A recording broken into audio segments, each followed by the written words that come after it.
Another award-winning, thought-provoking, action-packed edition of the Tony Basilio Show is coming up next. Tips are always appreciated here at TonyBasilio.com, home of the Tony Basilio Show.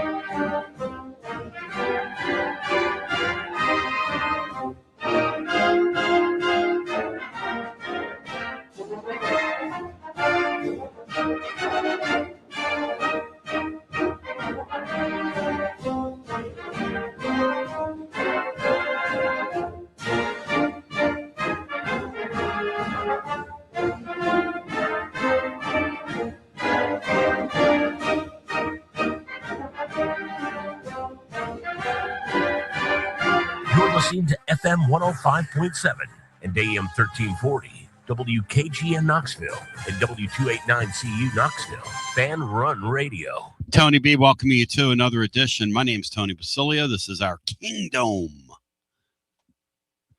We're pretty pumped today. We got a lot going on. We got John Adams in the house. Presented by Jennifer Morris, Next Move, SmokyMountains.com. We've got talk about the implications.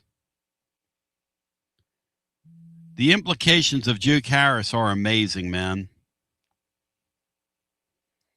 The thing is, you don't know what you don't know in this deal. So you never know. And you can't count your chickens in the portal circuit. But we really, and Matt, we've got to bust John Adams Stones about what Will Wade's doing at LSU. Have you seen that, Matt? They've got one player right now, the kid from Israel, that the kid that Kentucky wanted. They went and got, Matt. That's it. The kid from Israel, Matt Dixon. That's all. Yeah, I think Will Wade and LSU are finding out that the amount of money that was kind of guaranteed to him is not sufficient this year like it would have been last year. Yep. So, I mean, the price of, there's a bunch of, I think I saw a tweet yesterday. There's a number, like a handful of $20 million rosters in college basketball next year. Tennessee. So what happened to all the strong ass offers? Matt, what happened? Well, everybody can offer them legally now. That's exactly what happened. Same with Kentucky. All those years, Matt, here you go, hon. All those years that they were giving away $1,000, $10,000, $20,000 handshakes at Kentucky.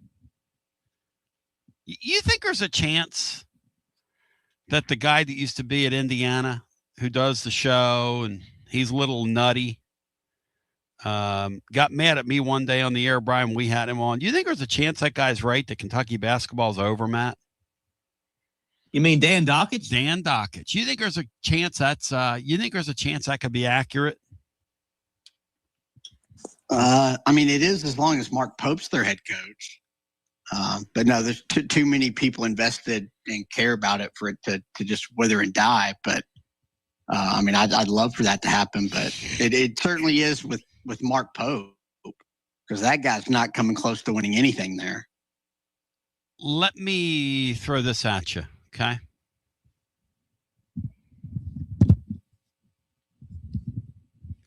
I wrote today in the blog, you're not going to read this anywhere else, but it is the truth, so it is what it is.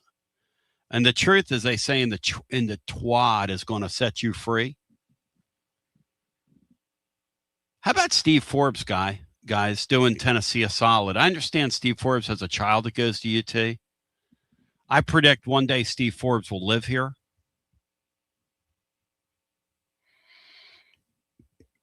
Hey, Rick Barnes, do me a favor. A favor. We're on to the next one. We're on to the favor kid now. Do me a favor. But here's the deal. Duke Harris never wanted to leave Wake Forest. He didn't. John Mellencamp has a song, Never Wanted to Be No Pop Singer. I never wanted to write no pop song. Well, listen, Duke Harris didn't want to leave over there. But what are you going to do? Well, what is Steve Forbes supposed to do, Matt, when Tennessee's his entire payroll of his entire team, and this is where we are, is equal to one player on Tennessee's roster, and that's the kid that's coming off his roster. He could have bought him, and then it would look like, well, his team would look like Will Wade's right now. He'd have one player. I don't know how we've gotten here, but this is, it's where we've gotten.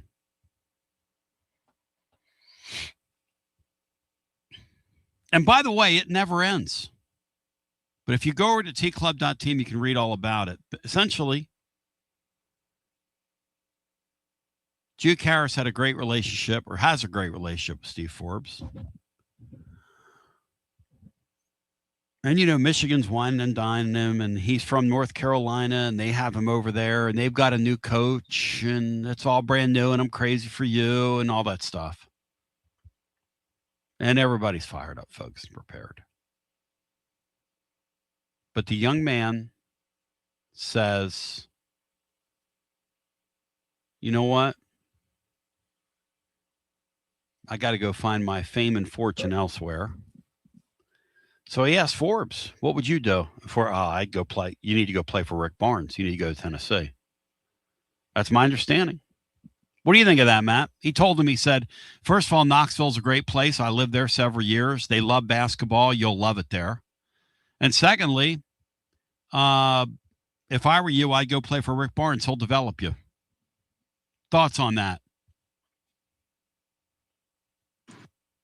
That's pretty cool of Forbes to do that and give Tennessee a ringing endorsement. So obviously he enjoyed his time here and doesn't hold any ill will to the university or Knoxville.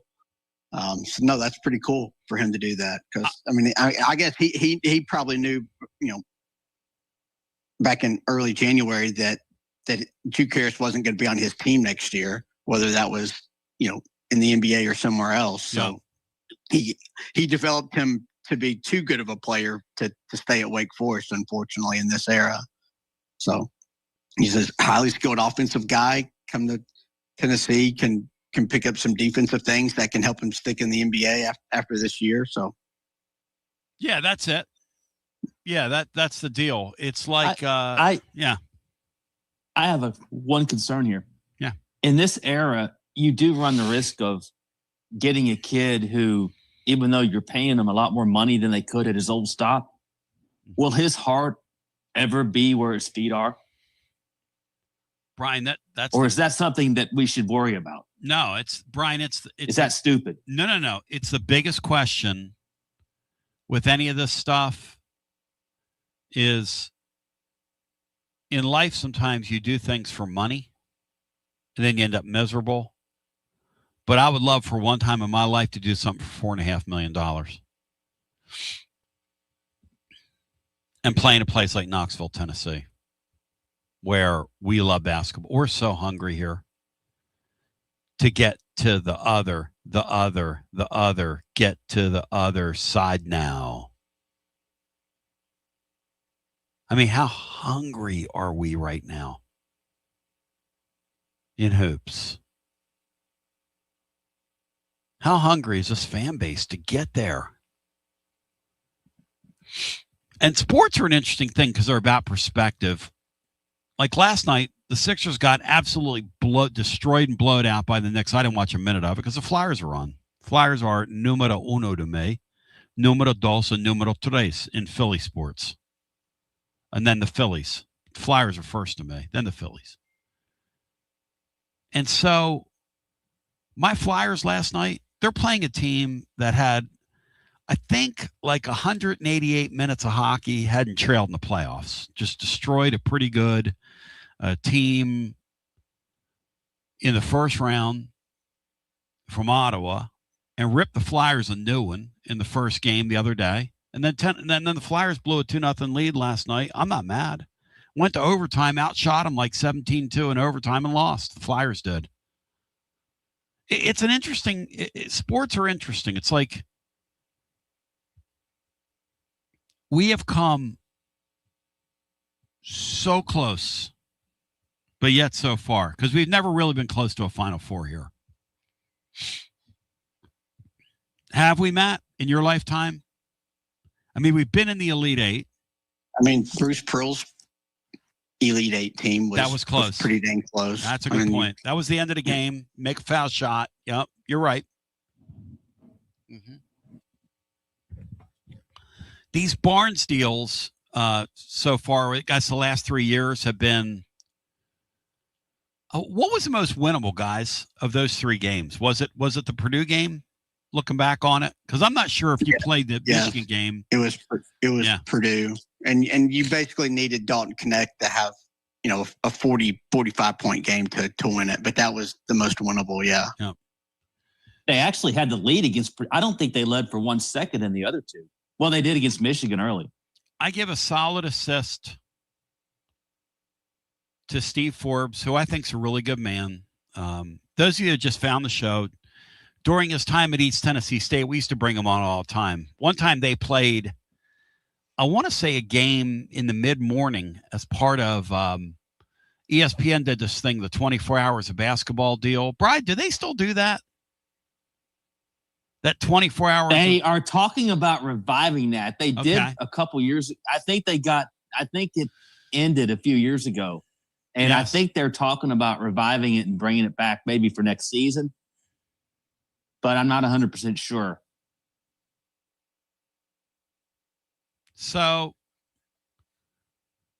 this is going to be very interesting watching these guys put this together. One thing I promised in the blog today is that we're going to keep our ear to the ground and see how they're going to put this thing together. Because some of these guys are going to be real hits. Some of them are going to be so-so. Some of them might be misses from their perspective. And one thing we know about Barnes is he's a snap judgment guy. So we ought to reach out. That's a good idea. Pruitt's Neck Gator, Brian, we ought to reach out to Forbesy and talk about what the Vols are getting in Juke Harris. I almost feel bad doing that, Matt, to Forbesy. Because you're him and you're literally in a runaround car right now.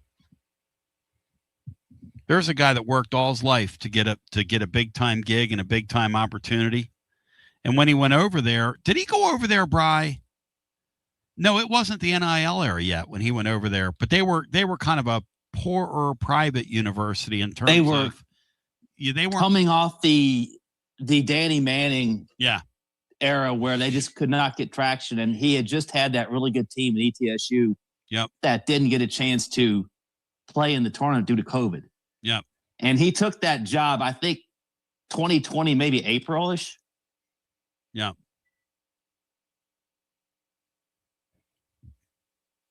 Yeah, Barnesy's gonna, somebody's gonna get buried in his doghouse. It's gonna be interesting to see. And then it's also gonna be interesting to see how they do the point guard deal. Because it's gonna be by committee. I still think they're talking about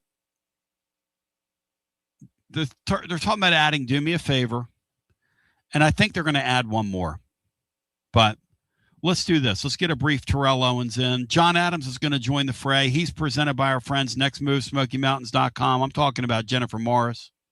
And, Bri, we have a guest on the other side, and who would that be, Bri? Dave Eckert covers Texas baseball. Matt, used to cover Southern Miss. Matt, is your glass half full or half empty for this series with Texas this weekend and this opportunity? Still half full. You got it.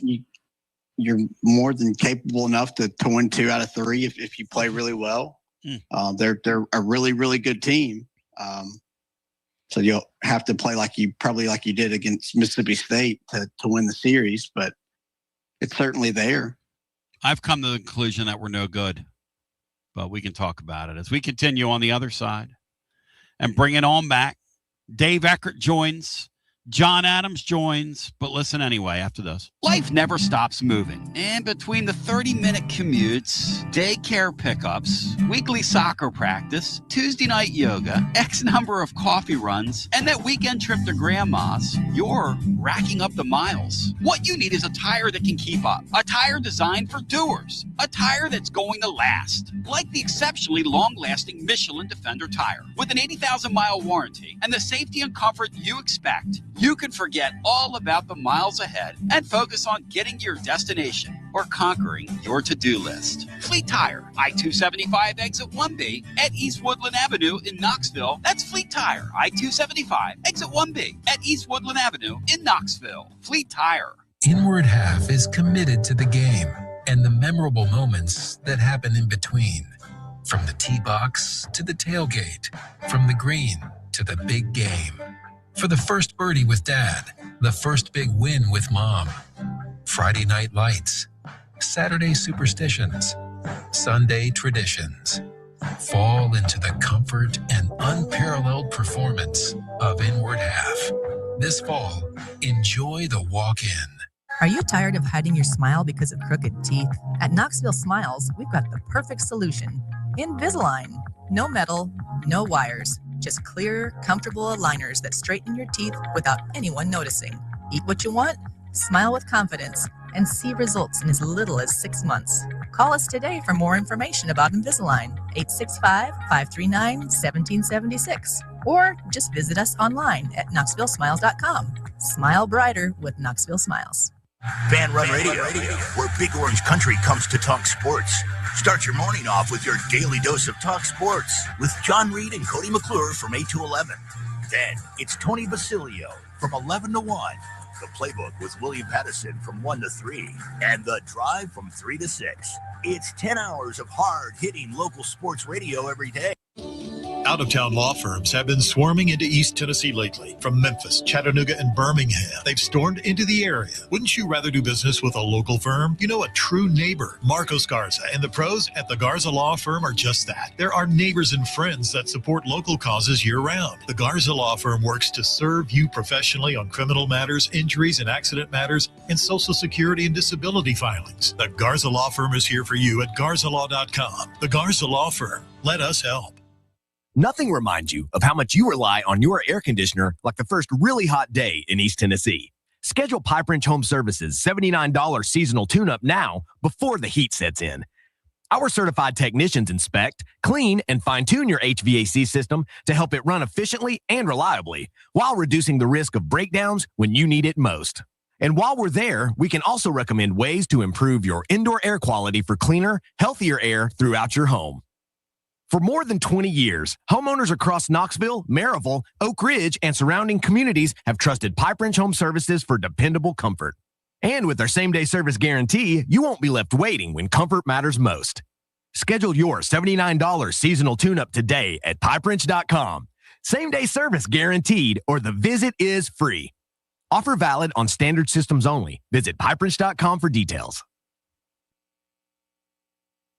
Baseball fans, it's time to step up to the plate. Look your best.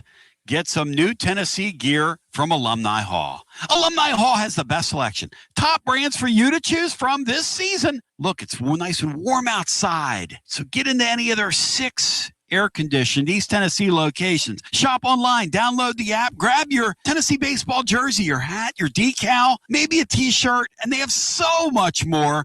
Earn $10 in rewards for every $150 you spend. Go Vols and shop Alumni Hall, your ultimate Tennessee shopping destination. Touch them all with Alumni Hall. Your Knoxville Smokies are back home all this week, and we've got the best promotions, like kicking off the week with Cinco de Mayo. Then all-you-can-eat Wednesday, Knox Vegas Thirsty Thursday with half-off draft beers, and this weekend, get to the ballpark early on Friday and get your free camo replica jersey. Love gum? Well, good. It's Big League Shoe Night on Saturday with post-game fireworks, and we're celebrating Mom on Sunday. It's Mother's Day. Woo! What a week. Reserve your seats now at smokiesbaseball.com. Smokies! God, love the Smokies. Fired up, focused, and prepared. Basilio back with you. Pretty pumped. Pretty excited to be with you. David Eckert now joins us. 247, covers your Texas Longhorns, who will be in here. What a great name the Texas Longhorns are in the great sport of baseball. Very fun that they're coming to town. He's a guy we've had on the program in the past when we had the Super Regional several years ago. Where were we? Down, help me out here. We were at Southern Miss, and David, you were there many moons ago, and David's like, wow, that was a long time ago. He remembered that. David, I never forget somebody like you, brother. And now John Adams is in here as well. He's presented by Jennifer Morris, NextMoveSmokyMountains.com. John, how you doing, my brother? And David, welcome in. David, you first. This is fun stuff, man. This is kind of a prelude to the prelude of Texas coming to town in football this year and all that entails. But we're going to be excited to see the Longhorn Nation up here for baseball. Yeah, it should be a fun series, it will be without the Manning surname, which I think might have a little bit of an impact on what happens in the fall. But, I think it'll be interesting. Texas kind of fighting for an SEC title, 2 games back at Georgia. And, it looks like, you guys will be more familiar than I am, but it seems like Tennessee is just kind of trying to make a regional. So, two programs that really have something to play for this late in the season. Yeah. And 2 programs with a lot of championship pedigree and history, of course, evolves in recent years, and Texas for forever.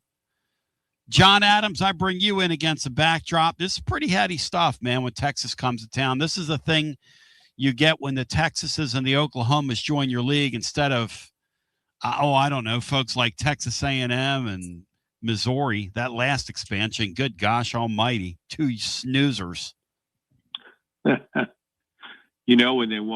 When they first talked of expansion, South Carolina, Arkansas, Missouri weren't teams that came to mind way back when Harvey Schiller first introduced this idea. He wanted to get the big boys like Texas, like Oklahoma, like Miami, which was a powerhouse then. There's no doubt Texas has added so much to this league, and so has Oklahoma, and I think they will add more as the years go along.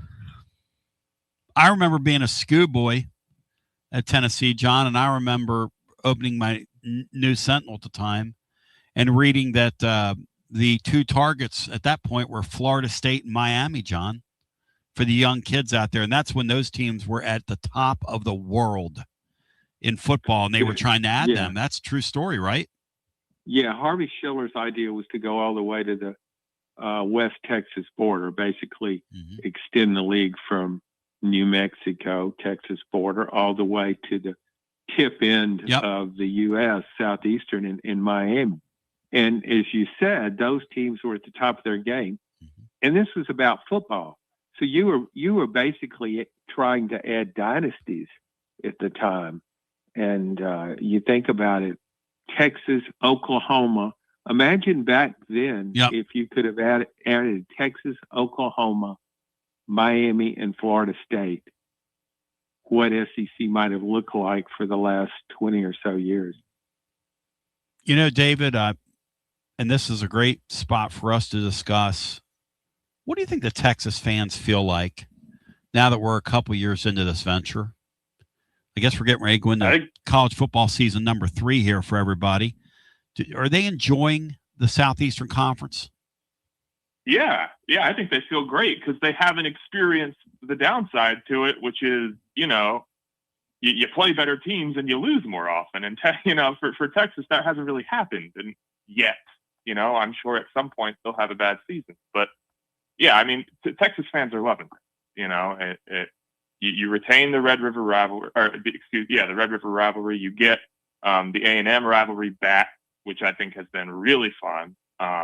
Both of those games have been really enjoyable, and you get to play the Aggies and the other sports as well, which I think really, really drives conversation around those sports. So just that alone, I think, is really big. But then, like you mentioned, you get to make awesome trips like the one that's going to be in Knoxville this fall. In the Gainesville, They're going to go to LSU. I mean, that's fun. That's what college football is about. So, yeah, I think Texas fans are thrilled with how this is going. Curiosity from the Texas perspective, okay? And you came over from the Austin newspaper there, you were telling me, and now you're the 247 affiliate. And everything's tracked through traffic. Like John and I talk about this, right? Everything's tracked through traffic right now in your business and our business. Obviously, Horns football drives the traffic there, okay? What's number two? It probably oscillates between softball and baseball at the newspaper anyway. I haven't gotten through a full season here at Wow. 24/7, but yeah, I mean, they really like their softball. Wow. And they won the national title last year. Yeah, so yeah, that's yeah, a little yeah. bit of a, yeah. But yeah, and with newspapers and with websites, part of that is with baseball and softball still to some degree. I mean, they're not all on linear television. That's kind of a place where readers come to you to find out what happened, which, that used to be the case for everything decades ago, but that's kind of the last remnants of that dynamic, I think. So people read a ton of baseball, a ton of softball. Behind that, I would say probably is women's hoops because they have an awesome team here, and then probably the men behind that. That is crazy. I mean, that is just. Hey, Matt Dixon, were you expecting him to say that? Were you expecting him to go that route with ranking the teams? No, I didn't. I didn't think softball would be that high, even with how good they are. That's a little surprising, but it does make some sense. Well, think about this, guys. Think about the triangle that you have there, right? You've got that Oklahoma club who's won all these championships with Patty Gaspipe. You've got Texas Tech, who spent big money last year that we know. Patrick Mahomes and his annoying wife were up in the stands, up in their little box, in their little hutch last year, watching games. And then you've got Texas, I mean, right in that little footprint. And that used to be, at one time, a real West Coast concern, women's softball. How long has that been a big thing at Texas, David? Do we know? Yeah, I mean, it's been a big thing since I got here, which was probably 3 years ago. But Mike White's done a great job. And, look, I will clarify. I don't think softball is the second most popular sport. I got you. Just when we're we're talking about metrics, that's where it goes. But yeah, like you mentioned, it all plays off of each other. I mean, Oklahoma State's got a very good program up there too. Texas A&M has been very good lately. I mean, when you get that dynamic flowing, it helps, right? Because you want to beat your rival. So yeah, it's a very healthy scene down here, and lots of folks are into it. Great, David Eckert joining. So, are you surprised by the baseball season Texas has put together here? Not really. No, I think this is probably about where we expected them to be totally honest. I think, last year they won the SEC in their first year. I think that team was out over its skis a little bit. Mm-hmm. This team is substantially better. It's better put together. Its pitching staff is better. Its lineup, in my opinion, is more consistent. So no, I think they're about where they should be. They're probably, you could stick them anywhere between like 2 and 7 in the country, and I wouldn't argue too much with you. But 3 really good pitchers on the weekend. Led off by Dylan Volantis, who is dominant. Probably one of the best 1-2-3s in the top of their lineup as you have in the country. So yeah, and then a bullpen that had the best ERA in the SEC last time I checked. So it's all the ingredients are coming together to form a really good team. Matt Dixon, jump in as Texas is on deck for the baseball Vols, who, I don't know, they've had a totally uneven season, and they've borderline lost me at this point. Yeah, it's hard to find weaknesses with Texas. The bullpen was a little shaky early in the year, but it's, as you said, kind of rounded in the form and is elite. I guess the only kind of weak spot that I've found is the bottom of their order can kind of not be very good at times, and that's really the only spot that I guess really Tennessee can kind of point to kind of attack. Is that kind of your read on it? Because those first 5 or 6 hitters are all just really, really good.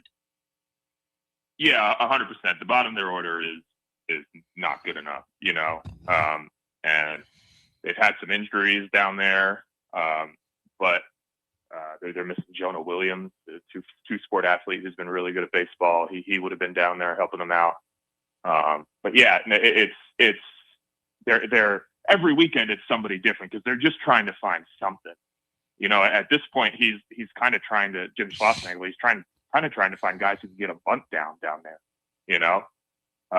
So yeah, it's that is if you're gonna circle in red, the problem with this Texas baseball team for me, that's it.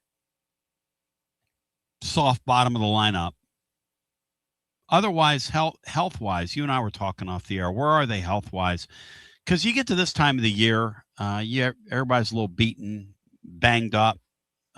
Penultimate regular season series of what is a gauntlet here. So we're 24 games deep thus far. Where is Texas health-wise? I actually think they're getting better. Because they've been without Jonah Williams for most of the year. But and this is kind of a crazy story, so bear with me. Adrian Rodriguez, a shortstop who they expected to be really, really good. His numbers are not quite, what they thought they'd be, and I'll tell you why. Mm-hmm. He had off-season surgery on his left hand. Mm-hmm.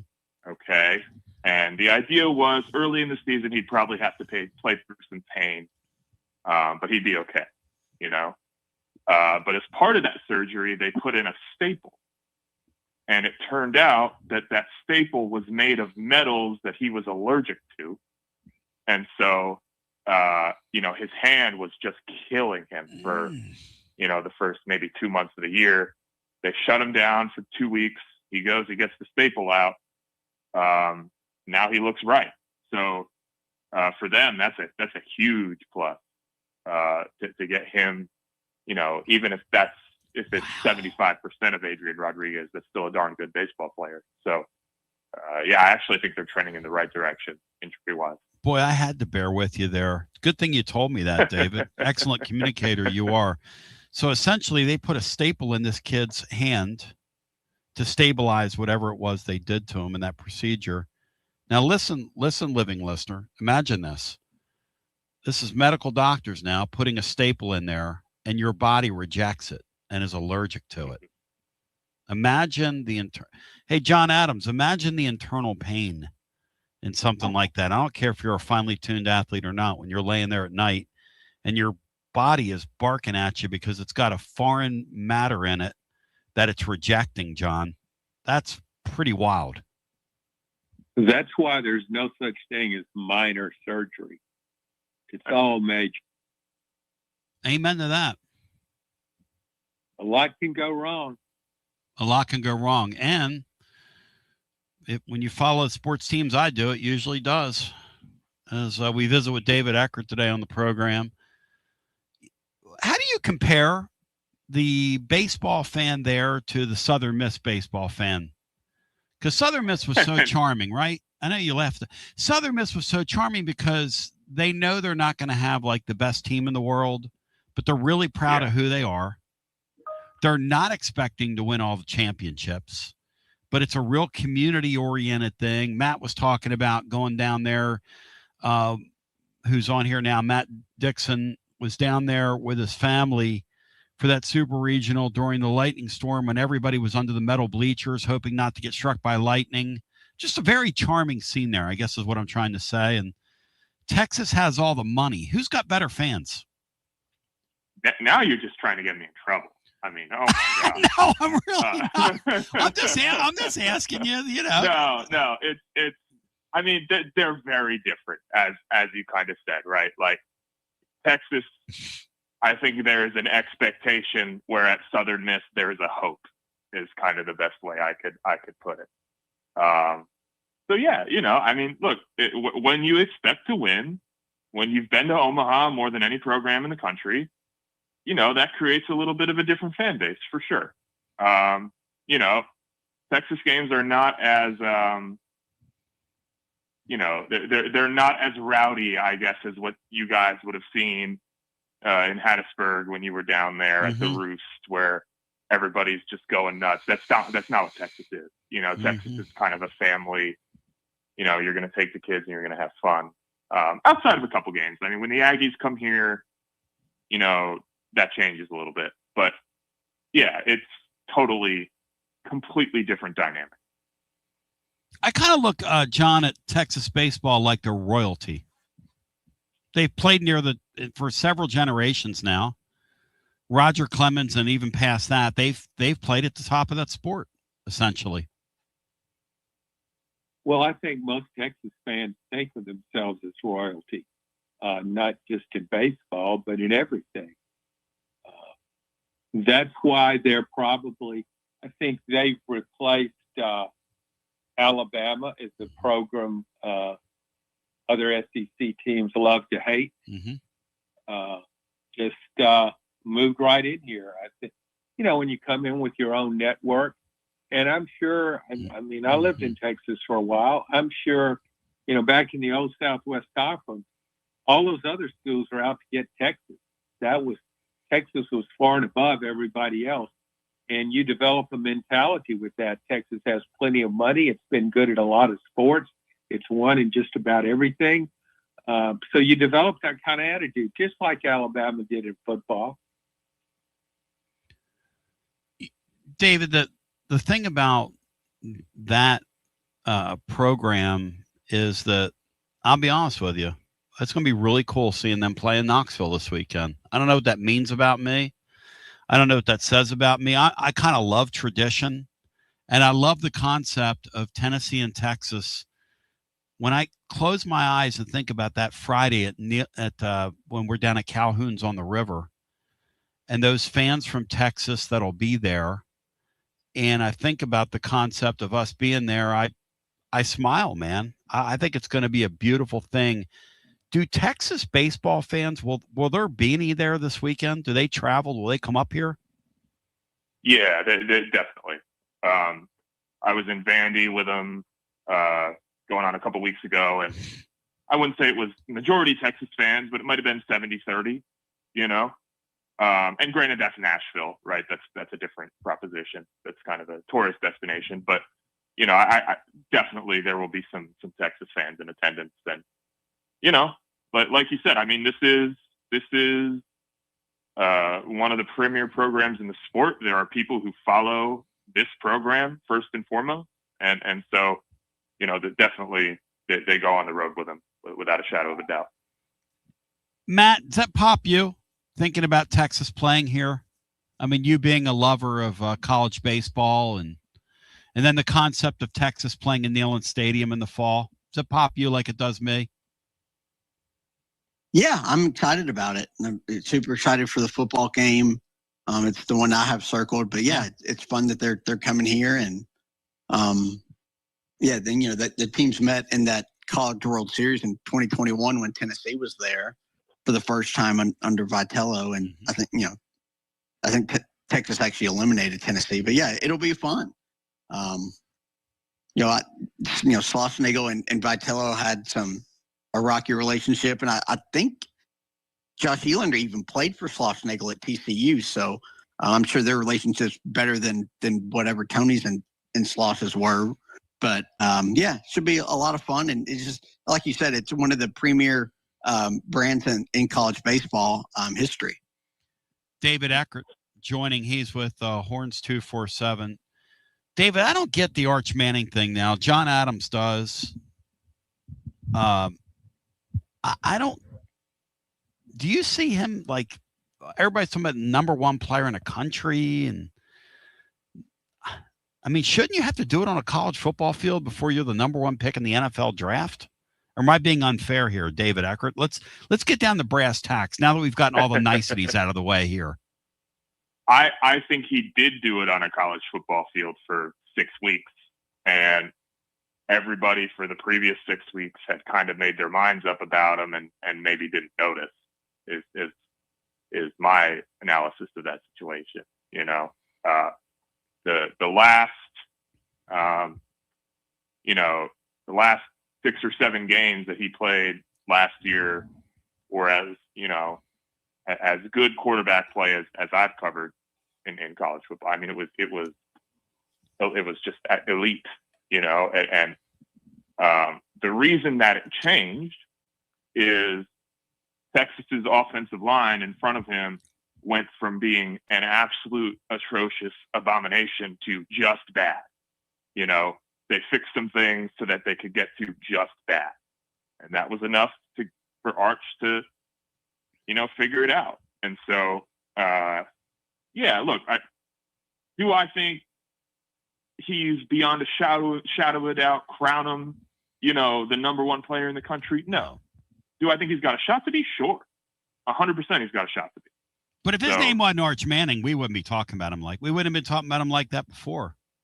I mean, you guys can say what you want to say, but he looked lost last year, and he was a third-year quarterback. If we had a guy here looking that lost, they'd say bench him, get him out of here. The guy's a bum. The guy's a bozo, but he's royalty because he's a Manning. I mean, I'm calling it like I see it here. Well, I think I think Steve Sarkisian was asked once, maybe twice, if why he didn't bench him last year. So I mean, we did get there because you're right. The first 6 weeks of the season were very bad, and I would say probably 2 of those were on Arch, where Arch was just horrible. Maybe 3. I'm scratching my brain, but yeah, look, I mean, the Manning name contextualizes everything. Yep. 100%. But I do think, look, the way that he played at the end of last year, he's earned the right to be in those discussions, in my opinion. John, are you buying, selling, or trading Arch Manning this year as the breakout wire-to-wire star of college football, John Adams? Well, Tony, I agree with David. I think he's already broken out. I watched him over the last half of the season. He was a different quarterback than he was in the first half. There were times where you saw Arch Manning in the first half of the season, and you just wondered, how could a Manning quarterback be that ineffective? But he pointed to the offensive line, and I've read stories about where Arch said, I think he was really uptight. Nobody has ever come into college football, I can't think of, with that much fanfare. With you're supposed to be the best, you're supposed to be the best right away. There was a lot of pressure on him, and people just assume because he's a Manning, that won't be a factor, but I think it really was. And then as David mentioned, the offensive line was. When I look at Arch this year, though, to me, it's not just about Arch. Texas has added 2 premier running backs. Texas has added an outstanding wide receiver. He's got all the offensive weapons there. Yeah. I think we're going to see him make what we expected in 2025. I guess we're expecting again, but I think this time he will come close. I expect to see him there in New York as a Heisman finalist. You guys. Of course he's going to be there. He'll be there if he throws 100 interceptions. David Eckert joining Love. And who knows, I'm having fun with him right now. But David, John's right. But you talk about that offensive line. Are they better this year? I'm trying to figure out because Texas and Ohio State, don't they do it again? 1st and 10, do it again, beginning of the year again, one more time? The second week of the season, yeah. God, so it's going to be unbelievable. And this time it's down there, right? And this time it's a return and it's a trip to Texas, yes? Yes. Oh, exactly. man. How lit is that place going to be for that game? Oh, it's going to be awesome. I can't wait. I'm already thinking about it. Yeah, it's going to be great. But I guess to answer your question about the offensive line, right? I think it will be better if they stay healthy. They added a really good transfer portal tackle, which is allowing them to move their right tackle inside to right guard. They added a left guard out of the portal, and they're bringing back a fifth-year center. So they did the work. Now it's got to pan out. But to the point, Arch has everything around him now, right? Like there is no, he doesn't have this, he doesn't have that. Like he's got to do it, and I think he will. So we're in no excuse city here, is what we're saying. We're not going to hear, when they come to Knoxville and we upset him and he throws 3 or 4 interceptions, there's not going to be any excuses, right? If that happens. Well, never underestimate the ability of a college football fan base to come up with some excuses. Boy, ain't that the truth. Let's go, man. But that's not just Texas, that is everybody. But yeah, to an extent, he's got the pieces around him. It's time to go do it. Hey, Matt Dixon from 10,000 feet, you and Brian Hartman, you guys buying Texas as a class team in the league this year? You buying them, Matt? I think they're one of the top 2 or 3. Absolutely. Yeah. Them in Georgia. Of course, they can't get over the Georgia hump. They'd have to do that to like win the league. But they're definitely one of the top 2 or 3 teams for sure. How about you, Brian? You buying? I would like to buy, but if they can't beat Georgia, which they haven't done, I think they're 0-3 against them. And really, they haven't looked they just kind of look like Tennessee used to look against Florida back with Peyton Manning in the day. And so, yeah, I would like to buy them because I do think they're going to be really talented. I think they've got as good a chance as anybody if they can beat Georgia. David, I was doing some research for my blog tomorrow. Texas is one of the big spenders in college basketball this year. Yeah. Now, is it true that they get the money out of the ground down there? I mean, where's all this money coming from? That's a great question. And look, we have a guy here at 24/7 that does a great job covering hoops, Eric Henry. So, I'm just going to be repeating his reporting. But, right. It really, I think the run to the Sweet 16, they almost beat Purdue there. Yep. I think that really galvanized some folks, I mean, this is a school that has been successful in basketball. Yes. Right. I mean, Rick Barnes, as you guys well know, right? Yeah. I mean, Kevin Durant. Yep. What Chris Beard had going before he threw it away. I mean, this is a place that'll rally around you if you give them something to rally around. They're not going to do it for no reason. They got to see it first. Yeah. But I think they saw it, and so. Yeah, it should be a really exciting basketball season here. You talk about all the sports, how heavily invested they are. They're just they're perfect for this league. Perfect. I mean, those folks are all in. And the truth is, with Rodney Terry there, they kind of half cared, half didn't. But now they're totally on board because this Miller guy can really coach. And you're right. They took a team last year and had a great run with him because he's a solid coach. And they've spent like maniacs in the portal. Tennessee, Florida, and the fourth one's Arkansas. Those are the 4 big spenders in the league. And really, a couple of those teams have spent twice as much as some of the other teams in the league have. Tennessee and Texas are huge spenders. And David Eckert, on the way out, anything else you'd care to add? It's always a pleasure to visit with you. Yeah, likewise. Had a really good time. This is going to be my first trip to Knoxville. So let's go, man. Come on down. Hey, come on down and see us Friday. We'll put you on the air and feed you. Are you going to be in town?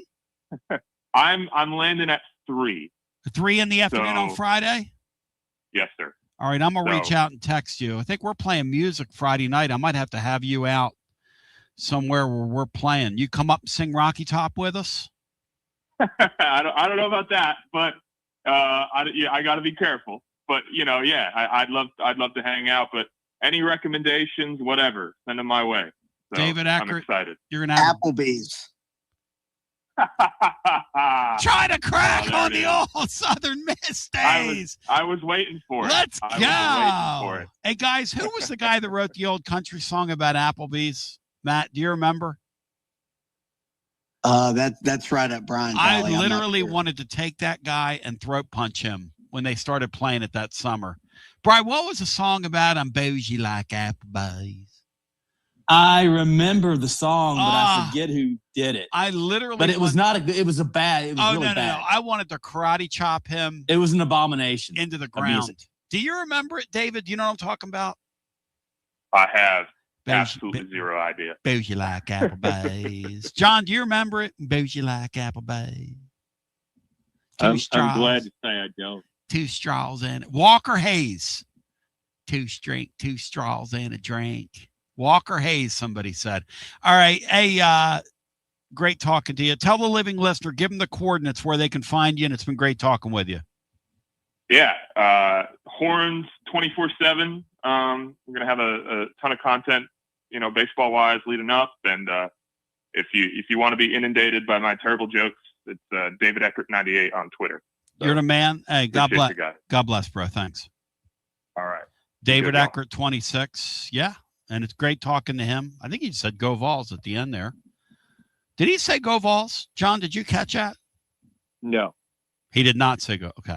John, let me ask you, traffic-wise, News Sentinel, you write stories. I think it's an interesting thing to ask people.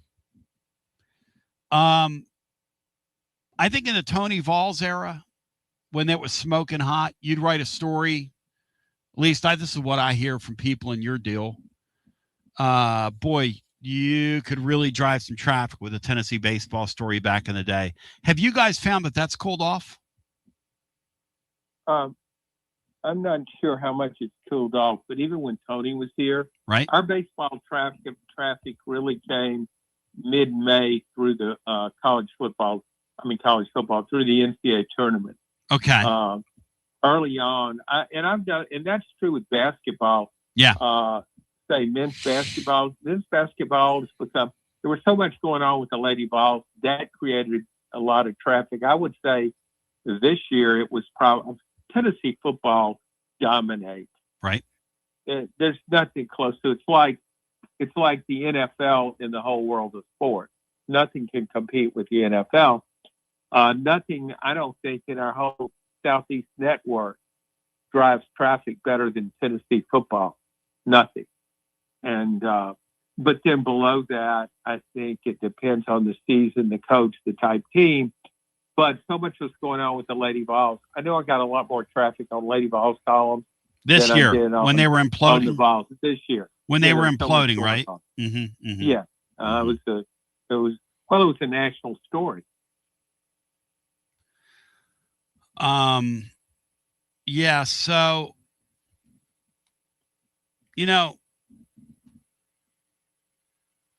rank them for me. So you're right. It's your paper, football, and then what do you think the next, traffic wise? What do you think the next sport is? Well, again, it would vary. Lady Vols this year because they were imploding, and then the men Vols in basketball. I'll tell you what I noticed this year when the Lady Vols did their implosion, our numbers would go up when we talk about it, and when I featured and talked about them in our blog, I noticed, John, that our traffic would go up. Like people would share those because we were internally talking about things that were going on that we had learned internally. Because you get your ear to the ground, and you start listening in, like the stuff about. I was unrepentantly writing, "Hey, her whole team's leaving."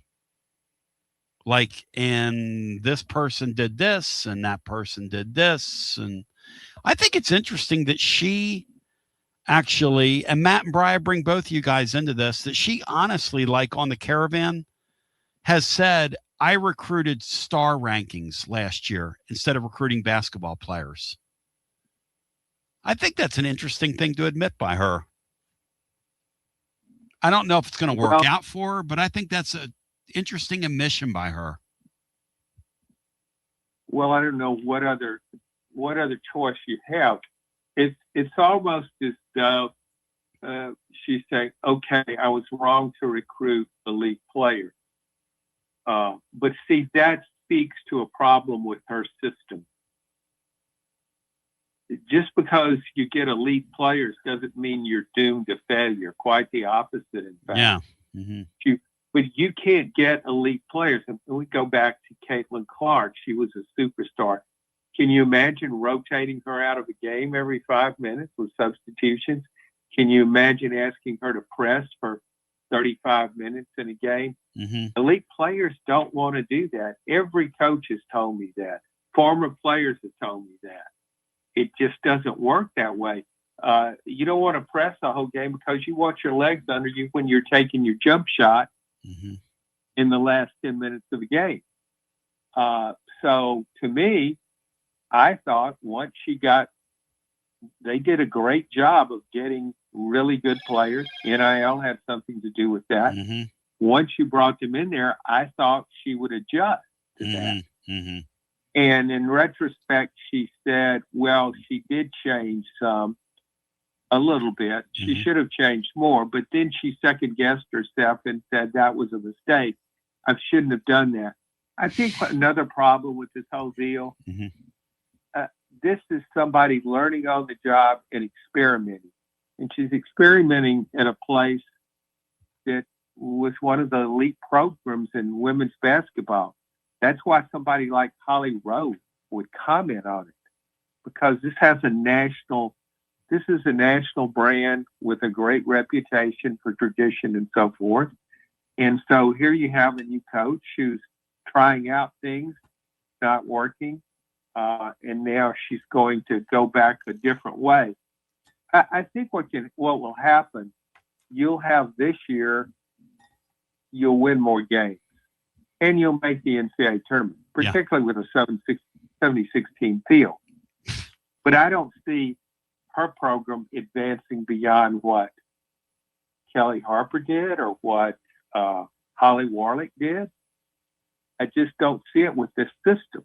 Brian, speak to that. Brian Hartman, you who follow the sport. Well, they're not going to overtake South Carolina and Texas and the LSUs without elite players.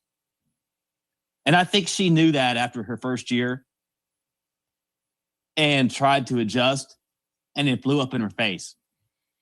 So now she's going back to the old way. Yeah. Now where there's better chemistry, maybe. But now it's just a matter of admitting who you are. I'm not ever going to win here big time. So I'm going to put a team on the court and stay employed and not be an eyesore. And I think Danny White will be happy with that. I don't think Danny White wants to spend big money on a women's basketball coach. I'm just going to say it out loud. I talk to people. Danny, I hate to say this out loud. I don't want to air your business. But I got sources you talk to. They do not want to spend big money on it and get involved in what LSU is paying for a women's basketball coach or Texas is paying for a women's basketball coach. They just don't.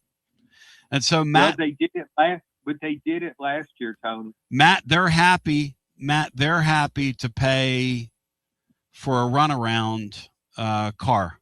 Matt Dixon. That's kind of my read on this, Matt. Fair or no? What do you think? Well, I think they probably have higher expectations than that. But and if you can get via Sweet 16, that's all. Type program that makes Elite Eights and occasionally gets the Final Fours. I think that's still should be the goal. This gal's not making a Final Four. You can't recruit mid-major players. Well, you can't recruit mid-major players and make it to the Final Four. Come on. Can you, John? Like everybody she got were from Power Four leagues. I mean, even if maybe they are mid-major players, but she at least got them from Power Four teams. She got some players who were. I thought they did a really nice job scrambling and putting together a roster for next year. But they weren't competing with the best programs for these players. That's the point. The year before, Tennessee spent plenty of NIL money on women's basketball, and it showed in the roster. That was a talented roster. That was a top 10 team. Not saying it was a Final Four team, but it was a top 10 team talent-wise. And I think you'll see after some of these players go on and go elsewhere how they do. But it was you've got to adapt your system somewhat to play to your strengths. You had bad 3-point shooters. You had a team that really wasn't devoted to pressing, but yet you kept doing it again and again and again. So bad. Oh my gosh. And that's the problem I have. The best coaches in any sport can adjust and adapt. And I never saw that, and now she seems to be doubling down on this system. Okay, so go out and get less talented players coming off injury, players who are kind of questionable, and maybe you'll get lucky sometimes, and maybe you'll make a run to the Elite Eight. But I'm like you, Tony, I don't see her having a Final Four team. No. When I go back and when I looked at that South Carolina game last year, when South Carolina went to zone, it's a pretty standard way to attack a zone defense. Obviously, success depends somewhat on the type of players you have, but there are certain things you do. They didn't attack. They didn't put somebody in the lane and have a high post and pass there and move the ball. They just jacked up threes, 40-something threes.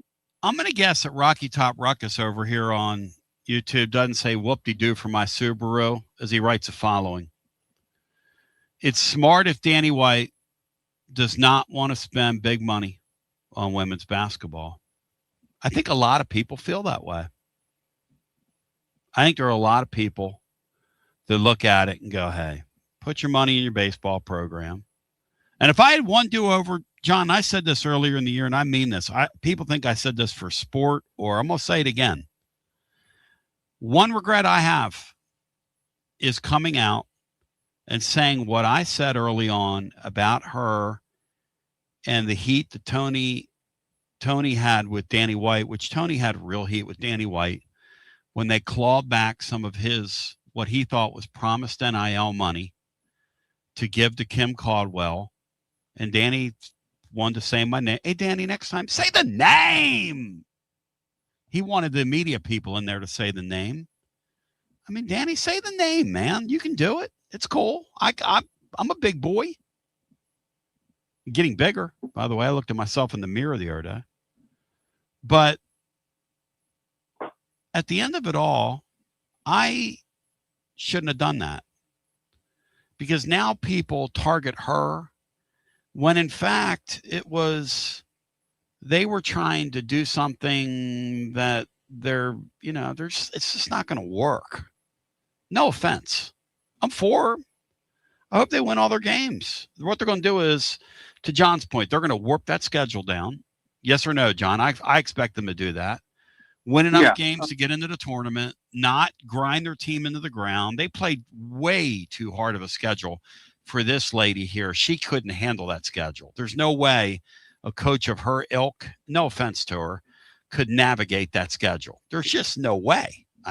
She's just, quite frankly, she wasn't good enough, and they're not good enough, and they need to warp their schedule down, and that's okay. That's all right. But that's okay. Here's the thing, with that schedule last year, in a way, it helped them. Yeah, because they got in. The schedule was so strong, and they got in the NCAA tournament, and that team really had no shot in the NCAA tournament. Yeah. It's not a team that was capable of making a run. Mm-hmm. That team was tired of the whole season. The players were tired of the coach. The coach was tired of the players. So, you get in at 16 and 14 or 16 and 13, sorry, and lose your first game by double-digit margin. So, but now with the 76 team deal, everybody they'll always get in. Yeah, and I think here's the thing: when you talk about some fans don't care, teams. They have a vibrant women's basketball program. You're right. Also, some fans don't care if they have a decent baseball program. And there is a strong contingent of women's basketball fans here, more so far more than in most places. And that's so, and go back to the Dave Hart era when he tried to do away with the late model. I think it eventually cost him his job. It certainly didn't help his career here. John, one day in the summer, you and I are going to do a show on our favorite moments here down through the years, like flashpoint moments. That press conference when Holly Warlick got up there and sung for her dinner and talked about how Dave Hart loved women and loved the lady ball. It's one of the literally one of the greatest things I've ever seen. But Brian, you were going to say, and then we got to get a timeout. Yeah. Going back to Danny White, he did not want to move on from Kelly Jolly. His hand was forced. I agree with that. He would have kept her. I agree with that. I agree with that. I think that this guy wants his women's basketball program to be seen and not heard and not turn into an eyesore. John Adams will stay right there. We'll get a ton of calls in. We'll do it on the other side. It's going to be unbelievable, Andy. And I'll let Tony Didn't Do It have the final word. They're not going to do any of this stuff. Tony is bloviating, and John Adams is a total clown. Great way to end the great. The YouTubers are some real brain donors, so check them out over there in that growing community if you want to consume the program that way, or one of the close to 1,000 people each day that consume the program over on X, Twitter Spaces. You can consume the program on Twitch. You can consume the program on our app like several thousand people do at your own leisure, including some of you that are right now listening to us over the night and under the covers. And I might just do a little AMSR or whatever it is for you as we continue with more. Hey, Bino. Right after this. You're listening to FM 105.7 and AM 1340, WKGN Knoxville and W289CU Knoxville, Fan Run Radio. It's the hottest post-game show on the planet. Garza Law, fifth quarter fan reaction. Fan reaction. As soon as the final gun sounds, we're live. Big news, Basilio family. Get ready because the 2026 Knoxville real estate market is officially shifting into high gear. All signs are pointing toward a record-breaking year, and the energy across East Tennessee is absolutely electric right now. Whether you've been dreaming of finding that next home, looking to capitalize on your current equity, or ready to dive into the investment world, the timing has never been better. Having a game plan is the key to winning in this fast-paced market, and I'm ready to help. Give me a call, Jennifer Morris, at 865-694-5904, or reach out at nextmovesmokymountains.com. That's nextmovesmokymountains.com, and go Vols. Hi, I'm Jim Simpson, owner of Simpson Meats. When's the last time you grilled a really good burger or steak? One your friends still talk about. Our goal at Simpson Meats is to make that happen every time you have a cookout. All of our cuts of meats, steaks, burgers, briskets, and pork are always fresh, flavorful, and sustainably sourced. We are family owned, so we know the importance of knowing how and where your food is raised. We have been putting quality first since 1888. Visit our butcher shop off Lovell Road or online at simpsonmeats.com. Got a plumbing or HVAC problem at home? Whether it's an AC that won't cool, a furnace acting up, a clogged drain, or a water heater problem, Pipe Wrench Home Services is ready to help.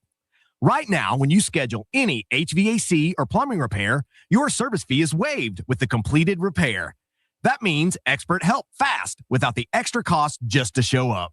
Our certified technicians will quickly diagnose the issue and provide reliable solutions to make your home comfortable again. And with our same-day service guarantee, you won't be left waiting when help matters most. For more than 20 years, homeowners across Knoxville, Maryville, Oak Ridge, and surrounding communities have trusted Pipe Wrench Home Services for dependable comfort. Schedule your repair today at pipewrench.com. Same-day service guaranteed, or the visit is free. Service fee waived with completed HVAC or plumbing repair. Restrictions apply. Visit pipewrench.com for details. Okay, so we really need uniforms and equipment for this season. Can I trust you with that? Cool, I'll just order them online. What? Yeah, I'm going to hop online and I'm going to get them ordered. Hold up. That's not a good idea. We shouldn't just spend money on some random online retailer, okay? I mean, it seems pretty convenient. Trust me, it's a terrible idea. Let me simplify this for you. SM Athletics. Okay, how do you pronounce it? SM Athletics? They're the go-to for uniforms and equipment, whether it's for universities, high schools, youth leagues, you name it. So why wouldn't you rather go with professionals who can guide us through the process, design the perfect uniforms, and deliver the best equipment? Yeah, I guess that makes sense. What's the name again? SM Athletics. Right. It's definitely smarter to go with a company that emphasizes customer service, fair pricing, and, of course, excellent products. Exactly. So, yeah, I guess it's settled then. For uniforms and equipment for all sports, it's SM Athletics. When a dangerous, overgrown, or storm-damaged tree is threatening your home, your car, or your family, don't risk it. Call ECR Total Landscapes, your local tree cutting experts. From precision tree removal and trimming to emergency storm cleanup, ECR Total Landscapes has the equipment and the experience to get the job done safely and efficiently. Call today to set up your free estimate, 865-384-2012, or just go online to ecrtotallandscapes.com. Josh Collins at Collins Insurance Agency. At Collins Insurance, we strive to ensure our customers receive better coverage along with bigger savings. Our community is important to us. We want to provide exceptional service to our customers. Anybody can provide great rates, great coverage, but can you also get great service? And hey, don't just take my word for it. What's up, everybody? Zakai Ziegler here. My family turns to Collins Insurance Agency for the best service, coverage, and price. So don't just go online and get some random insurance. Experience the Collins Insurance difference. Like he said, experience the Collins Insurance difference. CollinsInsuranceTN.com. CollinsInsuranceTN.com. And hey, their Mama Zizi approved. CollinsInsuranceTN.com. Thank you to Josh Collins and Zizi. One more thing, Tony. Go Vols. Achillio here, and my friends at Carnes Motor Company started with a dream over a quarter century ago. I met Rob and Brian back when I still had hair, and they were working at a huge dealership in West Knoxville. But they told me back then they wanted to sell cars on their terms, and I wanted to do radio on my terms. Their terms, just like my terms, are ultimately your terms. In both cases, you're the winner. A Car Guru's National Award winner with a 5-star rating on all sites, just like our Vols. Everything about buying a car from Carnes Motor Company is no hassle. They specialize in high-quality pre-owned vehicles between the $5,000 to $25,000 range. And if you need to sell a car, they'll either buy your car or they'll help you sell it. Carnes Motor Company also has a top-notch service department. Therefore, every vehicle is rigorously inspected and serviced prior to delivery. So you're guaranteed to get a quality pre-owned vehicle every time. If you need a place for service, they've got you covered. Come be a part of the Carnes Motor Company family and tell them you heard about it from me. Online at carnesmotor.com, Oak Ridge Highway, 1 mile past the Carnes light. Carnes Motor Company.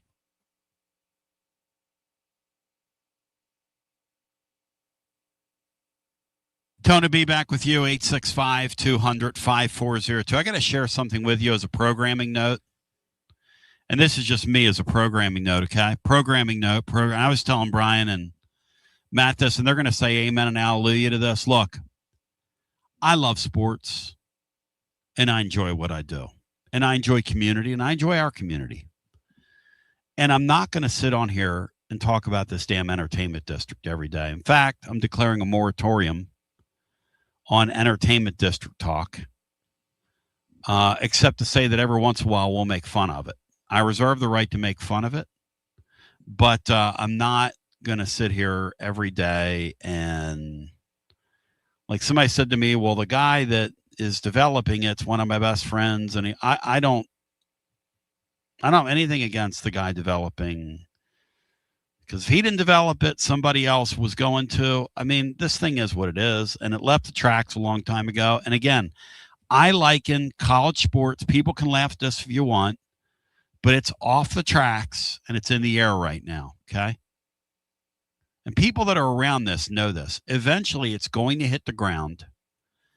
And when it comes down, it's going to be charred beyond recognition. It's going to hit the ground at some point. They can't keep going the way that they are. These billionaires are not going to keep funding this for not having a seat at the table. That's why private equity firms are getting involved with conferences like the Big 12.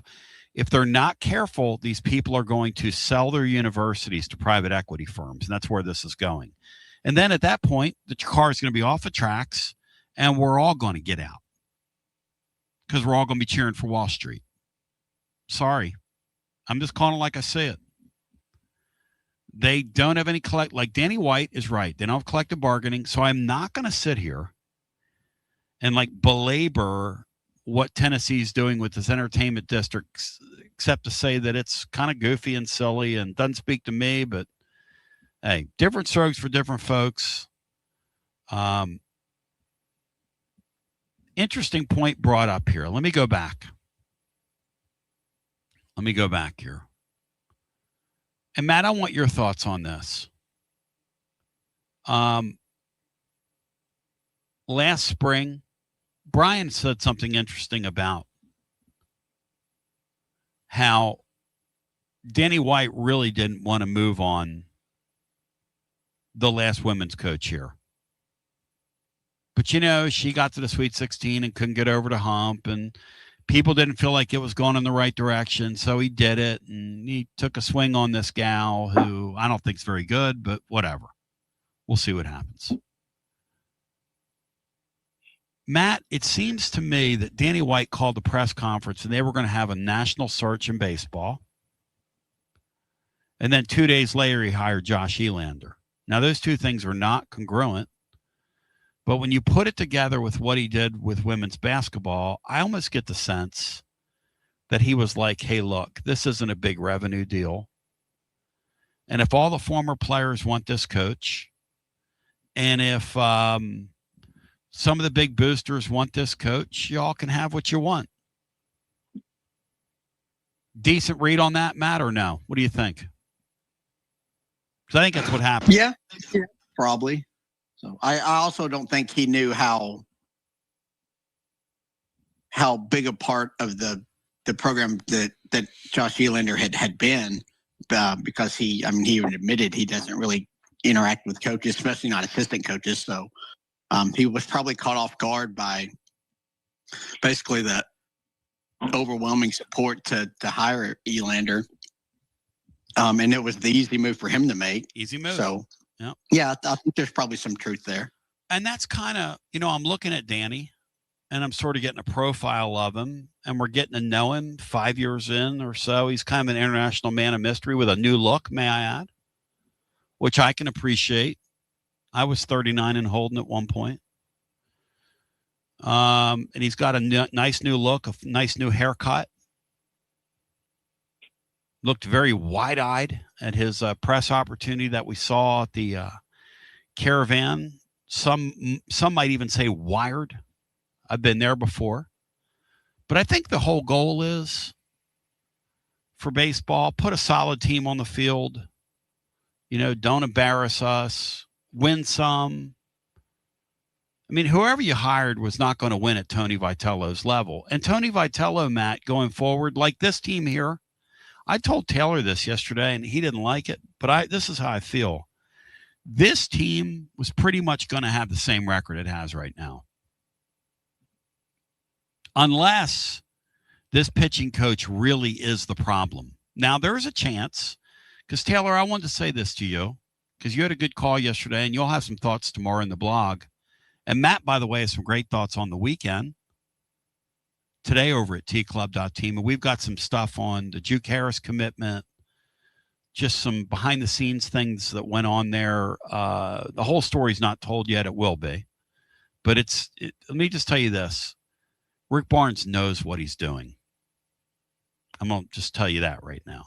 As a prelude to one day that story being told, Rick Barnes knows what he's doing.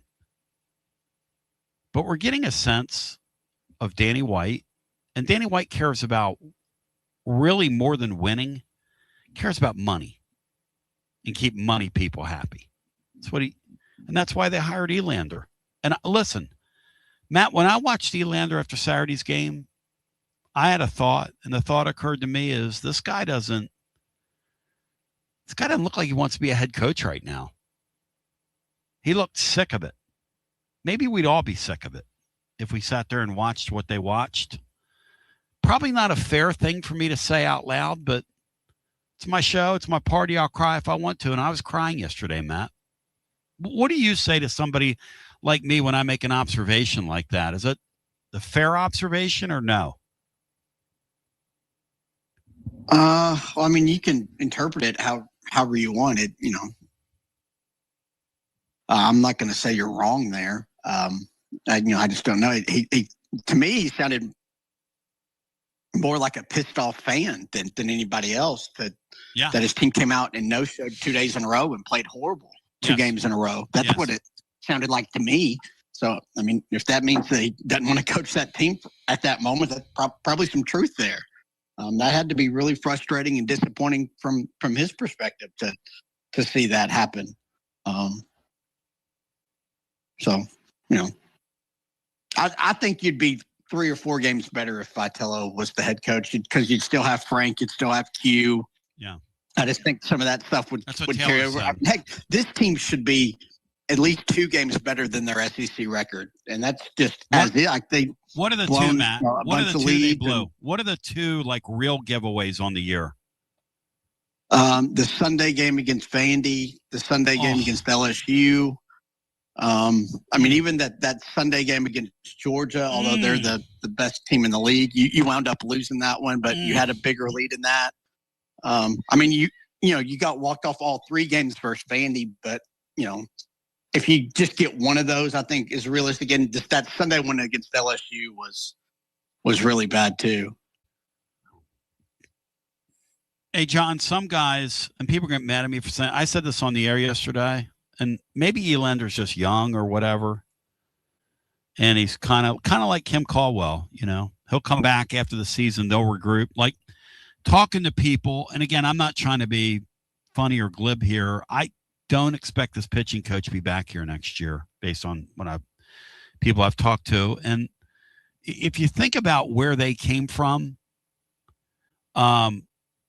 Frank Anderson looks like a fish out of water at Major League Baseball. He's not even their pitching coach, right, Matt? There, he's like a consultant and he's on the bench, or what's his role there, Matt? Yeah, he's like the Major League pitching consultant, or it's some way. He's not the actual pitching coach, so yeah. I mean, made John giggle there. He comes out on the field the other day, and the third base umpire meets him and greets him and says, "You're out of here. Like, what in the hell are you doing on the field?" And then the other umpire said to Tony Vitello, "Who the hell do you think you are?" But other than that, and they've lost like 19 games in a row or whatever, other than that, it's going well for them there. And this baseball team, for whatever reason, even when they won on Sunday, I was telling these guys, I was playing music while that was going on, and I'm letting Will Heflin and Matt do this postgame show. I'm unplugged from it. It's called I'm playing music down at the Tennessee Theater. We were invited. It was a very beautiful thing that they did. It was a wonderful thing to be a part of that. Lauren and Sexy Lancy and myself, and we had a great time. And I didn't have my phone on watching it because I was like, these guys are going to make me mad. Little did I know, and I went back and looked at it yesterday before the show, how close they came to losing that game. I mean, John, this team this year, they've lost a bunch, like Matt was talking about. I'm not sure how many games they've pulled out of the fire. They've had many go back into the bank. I'm not sure how many they've pulled from the you should never have won that game category. They've got a bunch of games, John. Like somebody was saying, how about LSU game 1? How about this game? How about that game? How about this? I mean, it's bizarre how this team finds ways to lose. It's a borderline miracle, John, that they won on Sunday. Really strange baseball team we have here, John. I don't know what to make of it. Well, it is strange. And when you think about it, we kind of, and fans here, I kind of got spoiled with the way things rolled along with Tony Vitello. That's not necessarily the norm in college baseball. Yes. There are a lot of extreme swings up and down. You look at baseball right now in the SEC, LSU is close to the bottom. They spend money on transfers. They've won 2 of the last 3 national championships. They misevaluated transfers. You look at Vanderbilt, which has had whose success in baseball certainly predates Tennessee. This is not a typical Vanderbilt team at all. No. But these, and I was writing about it in today on our website and in the News Sentinel. You go back, and this is why, for all that has gone wrong, for all the games that were seemingly wins that Tennessee turned into the losses, things can change abruptly in postseason. It doesn't make sense, but it happens. Go back to 2022 when Tennessee had an historically good team, but Ole Miss. I remember Tennessee early in the year, Ole Miss was expected to be a top 5 team nationally. Tennessee went into Oxford, swept the series, won by convincing margins first 2 games. Ole Miss just floundered around for most of the season with 7-14 at one point. Barely made the tournament. Matt, I'm sure, remembers this well. It was it might have been the last team to make the tournament. And then it just blows through the NCAA tournament. Pitching had been a weakness all year. Pitching became a strength in the tournament. The team improved its hitting in the tournament. So I don't completely write this team off. I don't think it's devoid of talent. Matt, that Ole Miss thing that year, though, correct me if I'm wrong, they had 3 or 4 pitchers that were hurt, and they sort of got healthy at the end of the year, and they started their journey in South Florida and fought their way out of a pretty good region down there with Miami, and then they were on their way. This team here, man, the pitching problems are – that's why I'm selling these guys. I just don't see it. I don't think these guys are comparable to that Ole Miss team, Matt, from that perspective, because they're pretty healthy. Yeah, I mean, I think they're pretty comparable in a lot of ways. Because that's just a team that almost seemed just didn't play very well until they got into the postseason. I mean, they got on a little bit of a run, like John said, just to make the thing. But they had, they did kind of tinker with their rotation for much of that year and figured it out. And I think they probably have a little bit more kind of team leadership and maybe some star power of a guy like Tim Elko just kind of carried them that entire postseason. I'm not sure. I mean, maybe Henry Ford could. Maybe he could do that for you. I'm not sure. But, like I've said before, any SEC team that survives this league schedule and just gets into the tournament, even if you're a 3 seed or whatever, you're capable of getting to Omaha because you at least have enough to do that, I think.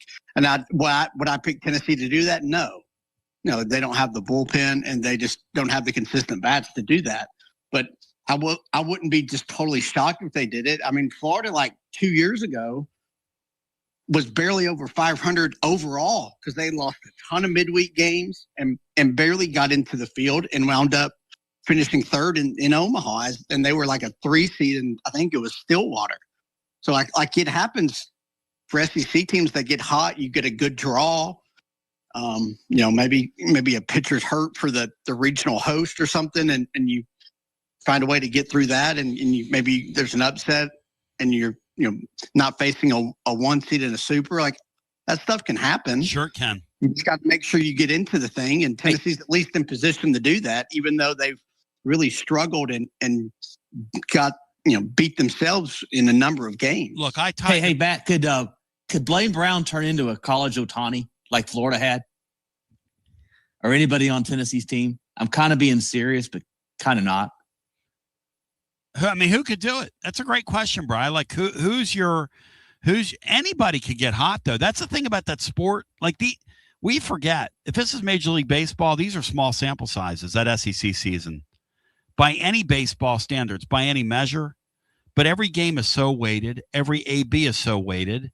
Every hitting funk you go through, you could just as easily get 4 or 5 guys hot at the end of the year. Here's my problem with this team. I don't think they know who they are. I don't think they're very good. I don't think they're winners. And I don't think they know how to win. But other than that, they're going to win in the postseason. These guys aren't winners. I mean, no offense to them. In fact, not only are they not winners, they're losers. That's a little strong, Tone. What's their record, Brian? Losers is what they were before Vitello with Serrano's team. Brian, what's Raleigh's team? Brian, what's their record in league play? They're 31-17 overall. No, in league play. I'm not talking about Tuesday night games. They're 11-13. Okay. They're 11-13 with 2. That's 2 games under 500 in a tough league with 2 series left that they could split and then go 14-16 to make the tournament. I wouldn't call them losers. How many games, Brian, have they pulled out of the fire where you said, "Man, that was a great win"? And how many losses have they had where you said they should have won that game? 2 games against Alabama, the sweep at Mississippi State. Okay. To name a few. And they beat Arizona State, who's tracking to make the tournament. In other words, I mean, it's not like it's not that bad. It's not that good. I mean, I don't know what you guys are watching. It stunk. Friday and Saturday in Lexington stunk. They were bad. Brian, and they've been bad in spots. Brian, I think losers is a strong. Brian, let me ask you something. Is Vanderbilt any good this year in baseball? Okay, they swept us. For what they've been, no. They swept us and took our lunch money. I don't know what you guys are watching. Is Kentucky team that hasn't won a series since the first weekend of the year, that literally was lucky to win a game at South Carolina, who fired their coach like 6 weeks ago, and South Carolina has no players. Now, they beat the living hell out of us and run rolled us on Saturday, and you guys are talking about this team winning in the postseason. I mean, I love y'all for you. And listen, I'll say all this to say, the great thing about sport is I didn't think my Philadelphia Flyers would be in the playoffs right now, and they pushed a team from Carolina last night that's 5 times better than them to the wall in overtime, so you never know. And I did not think that the Sixers could beat Brian Celtics after they got blowed out, and I mean blowed out. So you never know in sport, but this team really has shown us one thing so far, John, and that's that they know how to lose. And until they show me otherwise, I call this team, by Tennessee standards, losers. I'm sorry. Yeah. Well, no, Tony, that's a fair commentary, but here's to Brian's point. If you put this in perspective, Tennessee had one of the worst baseball programs in the country. It has had some of the worst coaches. Oh, yeah. It just fell off the map. It couldn't even make the SEC tournament. So compared to that, when I look at this team and what it's done, yeah, it's blown a lot of games. But to that point, it had a chance to win those games and blew it. I don't think this team is devoid of talent. Oh, I do. Yeah, I do. And I think they would have a similar record if Tony was here. All the Tony fluffing that we're going to do. And because Matt's right. Inevitably, you were going to lose altitude here. And inevitably, you were going to come back to the pack and play normal baseball. Now, and Matt, I want to drill down with you here because I hear this Reynolds guy is in trouble. And, it was all kind of a shotgun marriage, and it all just kind of happened when it happened in the fall. But I hear that this guy's, what are we calling this? His pitching coaching, however you want to say that, that it's just not working. Is this fair to blame him as some are, or is it not fair toward him? Because he was thrown into this as well as Elander.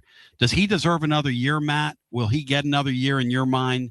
Because everybody I talk to around it says this guy is going to be short term. Yeah, I think it's trending that way. I mean, they haven't really developed anybody. The guys they have were kind of established already. you certainly haven't developed your bullpen at all. You don't have any. You have Bo Rudy and Arvidsson that you can trust right now. Appenteller again was really good the first half of the year, but he's really fallen off here late. So you haven't developed anybody in your bullpen. Yeah. I do think that it is an issue there. So, but, I'm not going to say the guy should be fired now. I'm not saying anything about him being at least fired. Let the season play out and see what happens. It's not my But, call. Yeah, certainly not trending in the right direction that way. Whether that's the pitching coach's fault or not, or the play, you just don't have good enough arms out there. Like who knows? Well, it's not my call. So you needed Braden Krenzel and Brady Frederick to be dependable right-handed bullpen arms, and neither of them can get anybody out in SEC play. I want to say for the record, it's not my call to say who stays or who goes or, who's call. I knew last year that they should have fired that defensive coordinator a few seasons before because I have eyes. When it comes to this situation, everybody was thrust into this thing in October in really an unprecedented way. I mean, that was weird stuff. First of all, that's Tony's roster, not Elander's roster. Tony made the final decisions. I'm not sure, to be fair to Josh Elander, people say, well, you're Tony Vol, you're flow. Listen, I'm not sure the record's different. Matt thinks they're 3 or 4 games better.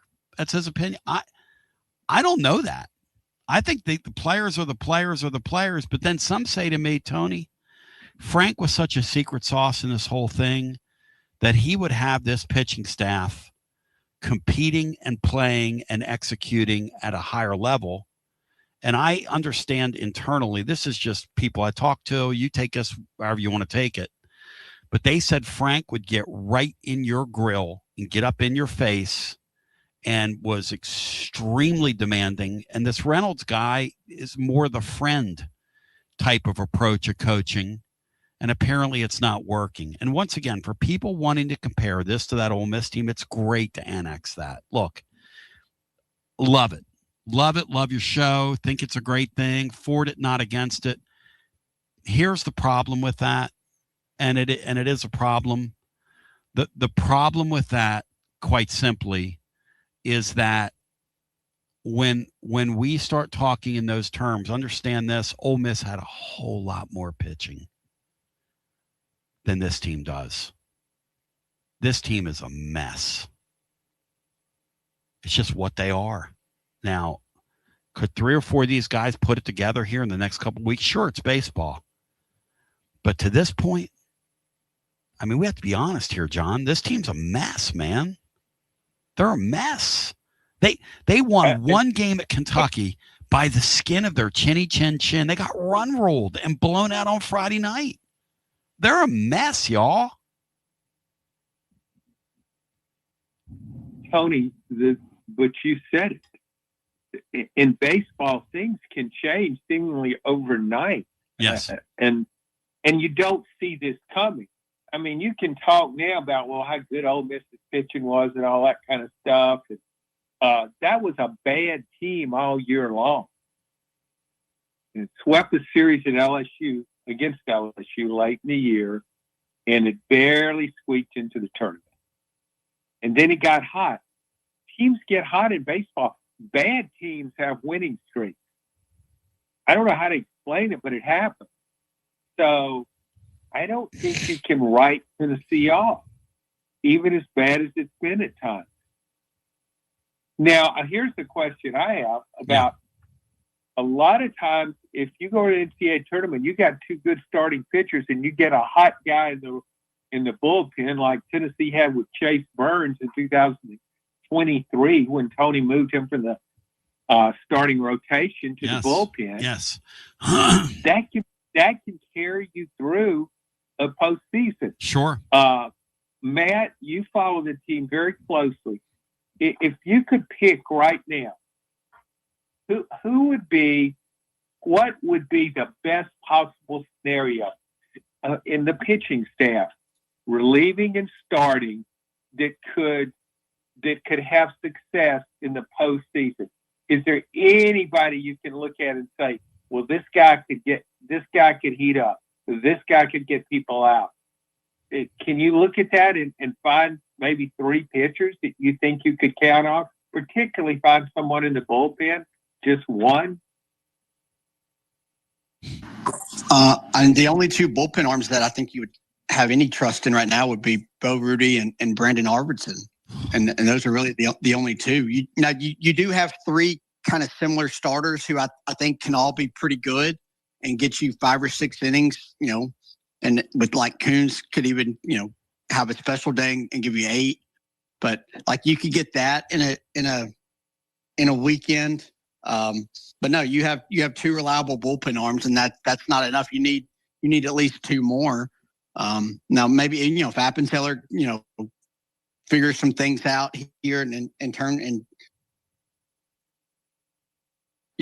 make some adjustments or Frederick, like maybe those guys could become that. But no, you have 2 bullpen guys and 3 pretty solid starters, and you're going to get 2 quality starts a weekend out of those 3. I'm writing this Tennessee team off like bad business, and I hope it works out. I'm going to watch games. I'm still there. I'm going this weekend, but I'll say this to you. Not counting on them. I don't believe in them. I hope I'm wrong. I don't even know that they're going to make the tournament. No offense to them. Hope it works out. They're just literally dangling by a thread right now. This would be the most improbable thing we've ever seen here if these guys made a run in the tournament. There's just nothing there, guys. There's a lot of quote-unquote potential, whatever that means. Like, potentially, this guy's pretty good. This poor Appenzeller guy, Matt, I feel so sorry for him. Don't you feel sorry for him? Because the problem is they have to keep putting him out there, Matt. I feel sorry for him. Can I say that? I mean, I don't sorry for him. He's just been really bad these last 4 or 5 outings in league play now that teams kind of have the book on him. And kind of just spit on the slider and just sit on the fastball. He'll have to make some adjustments, and you hope that they could do that. You hope they would have already done that by now because the guy's gotten rocked. Rocked. 4 appearances. Oh, that could be where they miss a Frank Anderson because Appenzeller is only a freshman. We keep forgetting. No question, He's a true Brian. freshman. No question.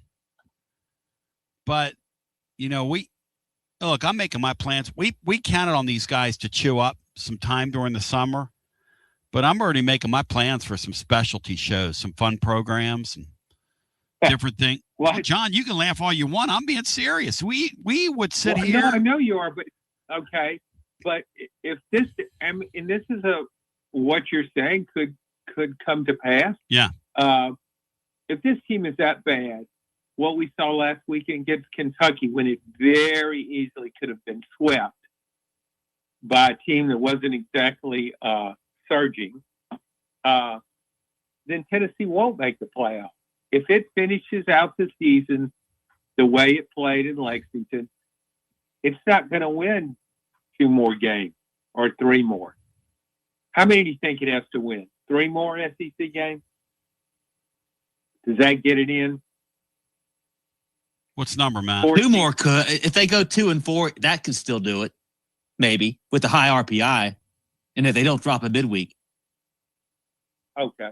So it's almost impossible, right, not to get in from here. That's kind of the long and short of it. Although with this group, now it's a team of losers like you think they are. Well, wait a second. Let me finish my sentence. They might not win another game. Let me finish my sentence, Matt, because I knew I'd trigger you. But here's the deal: these guys are total losers. They're very capable of losing out here. They're losers. I'm sorry. I don't know what y'all are watching. They had a 6-run lead the other day, guys, against a Kentucky team that blows, that killed them on Saturday. Let's just call this what it is. And they're holding on for dear life. And Heflin's in here getting mad at people. I'm listening back to the show. He's getting mad because people are ripping them. This team's not any good. It's okay to say that. What do they do well? Tony, what does this team do well, guys? Tony, Field the baseball. It's a mediocre team. It's what it is. They field the baseball. Mediocre, They field the baseball. but not horrible. I mean, they're not good. Okay, but they're not horrible. They're borderline unwatchable too. That's another thing. They're 11 and 13. Rodney, shout out Rodney Woods, who drives across the state to go see that the other day. I mean, no offense. No offense. Because look, I love it. Do you ever think you overreact to anything? No. This is a fair take on these guys. Fair take. I mean, all we heard is this guy's this guy's that, this guy's this guy. And I believe that if Tony was here, the same thing would be happening. I think this is his team. I think he wears this. I don't think this is on Elander. I really don't. People think I'm saying that for sport. I'm saying that. I think this team would have a similar record. They'd be in a similar spot. Somebody is going to get blamed for this. That Reynolds guy, I think, is the one that's going to get blamed for it, inevitably. Matt, who's their pitching coach now that Elander's the manager? Who's got those duties? Josh Reynolds is the pitching coach. No, I mean the hitting coach. I'm sorry, my bad. I misspoke. I think Chuck Drolleman's that partly. Okay. It's kind of a collaborative deal. So I totally disagree with you about if I tell them Frank and Q were there, it'd be the same team. I think they'd be at least 4 games better than what they are. I think they'd probably be about 15-10 in league play. Castro 2727 said, I heard you defend an injured Ament all year, and we were a yo-yo in basketball. Baseball gets no grace. Hey, Castro, question for you.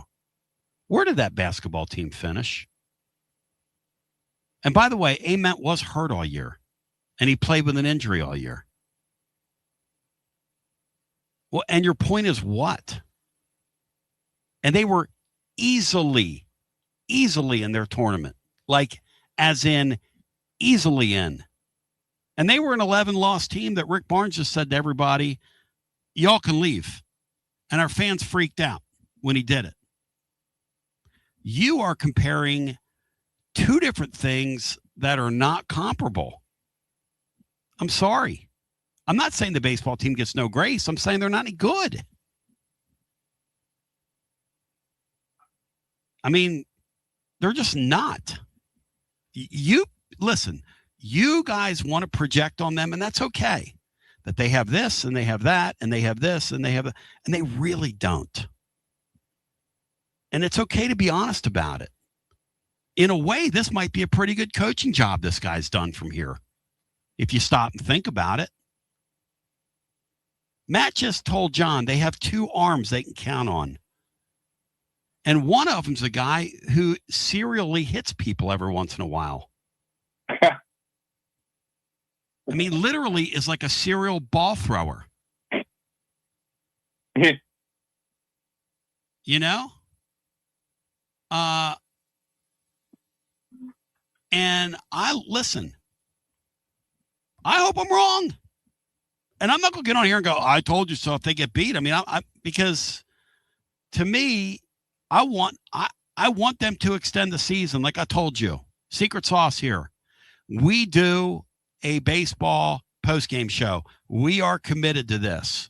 I rode the ambulance 2 years ago after having all the watch parties. We wrung every bit out of that we possibly could 2 years ago. And then after they won the national championship, a week later, I was in the annex of the studio over here, and I hit the ground, and Laura's like, what was that? And Anthony's like, Mom, you better get down here. Dad's on the floor. So, I don't know what to tell you. I'm not like being hateful. I hope I'm wrong. But I see a head coach that's grasping for straws, kind of trying to find his way. And I see a team that's just not very good. And that's okay. That's okay. LSU doesn't have a very good team this year. I mean, it happens. Tennessee's better than LSU. Is Vanderbilt guys going to make the tournament? What's the latest there after their weekend? No, they got at Alabama. So they're done, right? Are they mathematically eliminated? Hoover. Wow. They've got 2 opponents left in the SEC who won't help them RPI-wise. They got their Missouri and RPI's South in like Carolina. the damn 70s. How have they done that? They were bragging about how good they were going to be. Billy Derrick, can I get an amen? Billy Derrick, and an hallelujah. Anyway, we'll come back on the other side. If you have any thoughts on that.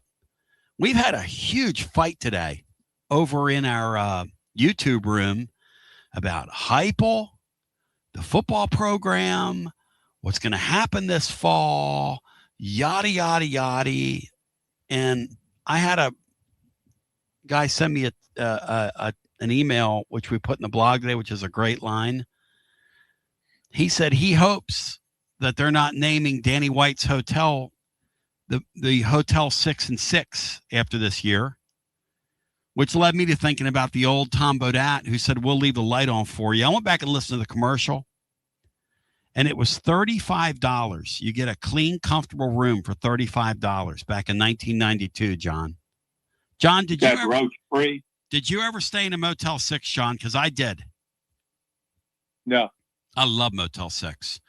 One day we were down in Florida, and I stayed in a Motel 6. I was with some buddies and got in the shower, and I'm 5'11" on my tippy toes. The shower came up to like the middle of my sternum. It looked like a shower that you would have. I don't know. Where can I say this without offending? Like in the Philippine Islands. Can I say that, Matt, or is that offensive to those? They're not what you call tall people. Matt, have you ever been in a Motel 6? Yeah, I think once or twice on some of these football road trips. Not bad, were they? Buddy. They're not bad, are they? Have you ever It's stayed a in a room. Bay It's a place to lay It's your a head place at to night. lay your head at night. Exactly, Matt. Cody, Yes. have you ever stayed at Baymont Inn? Baymont? Baymont Inn. Yes. There was one in Birmingham that year. All right. I stayed in one. Remember the game in Bristol, Tennessee, and Virginia Tech? Remember that game? Yeah, I do remember. What's there that. around? There's not much around Bristol, I'm Yeah. sure. Was it Baymont nice, John? Yeah, I guess we went to Johnson City or Okay. Kingsport. Yes. Had a room at the Baymont Inn. I got in the room about 2:30. I was looking at my phone and other SEC stuff. Mm-hmm. Scott Roach crawled right out from the middle of the bed from the bedding. John, I stayed in a hotel. Hey, John, did you stay at the Castleberry Inn in Atlanta? No, I did not. Hey, John, I have 2 great Roach Motel stories. One of which involved me and some friends after we pulled back one of the beds shooting hands for who was going to sleep on it. I will tell that in the third hour. In the meantime, let's come back on the other side. 865-200-5402 if you want to get in the hunt and in the mix. Listen, I hope I'm wrong, but I'm trying to put a hex on the baseball team is what I'm trying to do. Let's see if it works because I'm fancy-like, you know. Shout out to Walker Hayes. The lyrics to that song, my girl is banging. She's so low maintenance. This is a song Brian likes. Don't need no champagne popping entertainment. No. Take her to I don't. Wendy's. Can't keep her off me. She wanna dip me like them fries in her Frosty. But every now and then when I get paid, I gotta spoil my baby with an upgrade. Yeah. Yeah, we fancy like Applebee's on a date night. Got that Bourbon Street steak, Oreo shake. Get some whipped cream on top too. 2 straws, 1 check, girl, I got you. Bougie, like Natty in the styrofoam, whatever the hell that means. Squeaky squeaking in the truck bed all the way home with some Alabama jamma. She my Dixieland delight. Hey, that's how we do. How we do. Fancy light. I wanted to, 4 years ago, when that song was on every other day, every other minute, I wanted to find that fella and do unspeakable things to him. That's my confession. And I'm sure there's some listeners that want to do the same to you after that rendition. After this, you got to dream about buying some land and building on that land. Well, Waterside Contracting is your ticket. 25 years of making dreams come true, Michael Scott. For hundreds in our area, custom homes or remodels, Waterside Contracting will build on your lot. They do incredible work all over the area. Structural integrity, quality without compromise. It's a way of life with Waterside Contract. Check out the wonderful work Waterside does. WatersideContractingLLC.com. When it's time for your dreams to come true. Quality without compromising. Waterside Contracting. College football fans, Chris Fowler here with the play call. This season, go for Dose with ice-cold, refreshing Dos Equis. It's more than a single play. It's a mindset. Think of it as a 2-point conversion for real life. Taking the risk, making the bold move. Whenever we get the chance to go big, we take it. On the field and off, always go for Dose with Dos Equis. Enjoy Dos Equis responsibly. Copyright 2024 Dos Equis Lager Especial Beer. Imported by Cervezas Mexicanas, White Plains, New York. Tony Basilio along with the great Mark Griffin. And we're here to talk about our friends at Performance Medicine. And Griff, their slogan, stay educated, stay healthy. That's you. Wow. I really like to think that, Tony, and I'd like to give Dr. Rogers a lot of credit because I definitely want to stay educated and healthy, and knowing that he's putting the time and effort in to make sure of my care. I want to encourage your listeners to put the time to learn and become educated and get to know Dr. Rogers and see if it can help with your health as well. And there's a really, really easy way to do that. In fact, they've got their own YouTube channel. You can see Dr. Rogers for himself with his staff. It's called The Performance Medicine Show over at the Performance Medicine channel over on YouTube. Also, more information at performancemedicine.net. To our friends in North Knoxville, a brand new location over in Fountain City, now accepting patients. So many ways to reach Dr. Rogers. And like they say, stay educated, stay healthy. Performance Medicine, online, performancemedicine.net. Located in Knoxville's historic Old City, Barley's offers great food, live music, the best draft beer selection in town, and now your new favorite place to watch sports. Their indoor projector is perfect for any weather, and they've revamped their upstairs area with more TVs to take in all of the action. Their menu features hand-battered chicken tenders, juicy burgers, fresh salads, and the tastiest pizza in Knoxville. You can enjoy their happy hour drink specials daily from open until 6 p.m. Barley's Tap Room and Pizzeria. Tony Basilio here, and I got the great Chad Stockton of FC Alliance 2026. Chad, do you believe we've made it? Boys and girls teams start off the new year at big national event showcases. We got our younger kids training indoors and doing a lot of things to get better.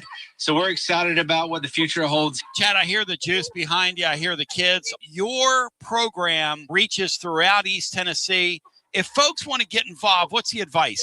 We're easy to get in touch with. We offer players at all ages, all levels, all experience. We have a program for all of our kids that we have, and we're excited for anyone to join us. And even some Lady Vols as well. Several college players all over the country, yes? Absolutely. We had a lot of girls that we were able to watch play in the NCAA tournament. A lot of our former players made big runs through the tournament. We're so excited for them. Growing the beautiful game. In this, the year of the World Cup in North America, celebrate the beautiful game. Get your child involved. FCAllianceKnox.org. That's FCAllianceKnox.org. And Chad, thank you, man. Keep growing the beautiful game. Absolutely, Tony, and thank you very much. Preparing food for a big gathering can really take it out of you. That's why you need to call Calhoun's and check out their selection of party platters. Whether you're hosting a party for the big game, a reunion, or just an everyday gathering, a Calhoun's party platter is next level. Choose from Calhoun's always excellent chicken tenders, fly with Calhoun's wings, or boneless wings with a variety of dipping sauces, award-winning next-level melt-in-your-mouth barbecue ribs, or delicious spinach artichoke dip, or get one of each. Plus, if you're doing burgers or sandwiches, Calhoun's has lots of side dishes like spinach Maria, baked cinnamon apples, Smoky Mountain baked beans, or creamy coleslaw. Available in pints, quarts, and gallons. And to finish things off, pick up one of Calhoun's great desserts to go, including homemade cheesecake or key lime pie. Calhoun's, simply your go-to party headquarters. With 9 locations all over East Tennessee, you can order online and just pick it up. Calhoun's, one of the Copper Cellar family of restaurants, along with Chesapeake's, Copper Cellar, Corner 16, Cherokee Grill, and Smoky Mountain Brewery. Eat local, eat good. Like our 2026 football Vol, score a T3 TD every time with T3 Vodka, Tennessee's premium vodka, handcrafted with passion, precision, and a whole lot of pride. Right here, handcrafted in the majesty of the foothills of the Great Smoky Mountains. Quality around here isn't just a promise, it's a way of life. And T3's filtered 10 times, 80 proof of vodka, delivering a smoothness unmatched. This dedication to excellence has earned T3 Vodka prestigious accolades, like a 5-time gold medal award-winning vodka and your SIPS Consumer Choice Award medal winner as well. Whether you're sipping it neat, on the rocks, mixing your favorite cocktail, T3 Vodka, your choice for a premium award-winning experience. Be like Maury Hanks. Score a T3 TD. Ask for T3 Vodka by name at restaurants and wine and liquor stores today. Drink it neat, drink it right, and score a T3 TD all 2026 long. Tennessee's premium vodka, T3, Tennessee's premium vodka, distributed by Empire Distributors of Tennessee. Big news, Basilio family. Get ready, because the 2026 Knoxville real estate market is officially shifting into high gear. All signs are pointing toward a record-breaking year, and the energy across East Tennessee is absolutely electric right now. Whether you've been dreaming of finding that next home, looking to capitalize on your current equity, or ready to dive into the investment world, the timing has never been better. Having a game plan is the key to winning in this fast-paced market, and I'm ready to help. Give me a call, Jennifer Morris, at 865-694-5904, or reach out at nextmovesmokymountains.com. That's nextmovesmokymountains.com, and go Vols. Baseball fans, it's time to step up to the plate. Look your best. Get some new Tennessee gear from Alumni Hall. Alumni Hall has the best selection. Top brands for you to choose from this season. Look, it's nice and warm outside, so get into any of their 6 air-conditioned East Tennessee locations. Shop online, download the app, grab your Tennessee baseball jersey, your hat, your decal, maybe a t-shirt, and they have so much more. Earn $10 in rewards for every $150 you spend. Go Vols and shop Alumni Hall, your ultimate Tennessee shopping destination. Touch them all with Alumni Hall. I want to shout out my boy Mike Monaco, Boston's finest. He's a man, dude. Boston sports fans have never, and I mean ever, had 2 weeks like this. Ever. And that's a long time. The Celtics and Bruins got eliminated in back-to-back nights. Here's what happened. The Vrabel thing breaks, and Mike Vrabel needs to lose his job after taking them to the Super Bowl last year. And people are starting to wake up to the fact that there's all kinds of tampering that went on there, and who was the real insider in that situation? You can make the case that both of them were what you want to call insiders in that situation. There's no question. And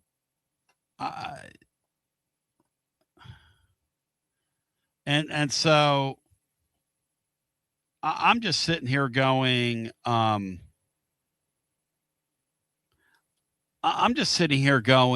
you know, that is bizarre. And then the Red Sox say, hold my brewski. They went out and signed some people in the offseason, kind of spent, you know. They got off such a bad start that core didn't even get past the month of April. Then the Bruins say, hold my brewski. They get absolutely obliterated in the first round. The Sabres had, Matt, at first period, Matt, a 6-0 lead on them in one of their games. Describe to the living listener what that means. What that means, Matt. 6-0 lead. What is that in football? In the first period? Yes, first period. that's kind of about. I mean, that's at least 35-0 and probably 42-0. First quarter, it's getting your ass beat. Like that's you looking up, and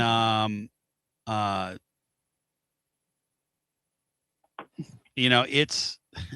And did they play with an empty net the whole quarter or whole period? Matt, it was the damnedest thing I've ever seen. No, it was the damnedest thing I've ever seen. And how many shots did they get up? I mean, you only get up like 12 or 15 shots a period. Oh, they ripped them apart. It was incredible. And then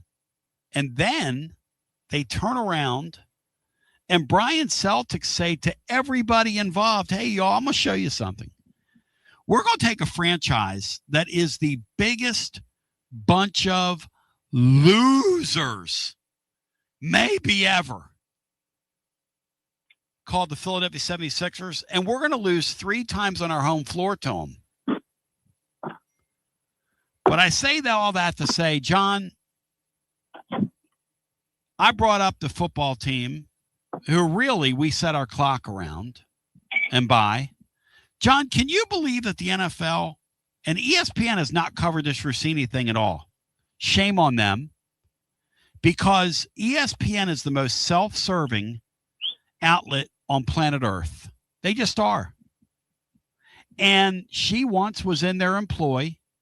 And John, my question for you is, who's the insider there? Who was using whom in that deal? Was she using Maybe they were both insiders. Or were they both? Do you think they were just in love? Because now they've each gone back to their families. Will she tell her side of the story one day? And when she does, could it implicate Mike Vrabel in the way the whole NFL game is done? The insider game? I think she'll do whatever will help her with her career. I don't think scruples will enter into it. If you were advising her, I think she'll get paid to go away and be silent. Do you really, Matt? Mm-hmm. It's big money. I just think that. I mean, let's not be naive and think that that's the only inappropriate relationship that involves kind of insider information that goes on in the NFL. I agree with that. I mean, I think the NFL and these networks not covering it tells me all I need to know about it. They just want it to go away and go away quickly. He's exactly right. Especially when you follow her timeline, and she's the one that broke that A.J. Brown was unhappy in Philadelphia. And now he's in line to be a New England Patriot. That is, and then all the stuff she broke and all the funny little things that people have dug up, they're not funny. But it makes you wonder, John, there's so much money at stake. They always say follow the money. There's so much money at stake in this deal, John. I wouldn't be surprised if she came back and became bigger than ever.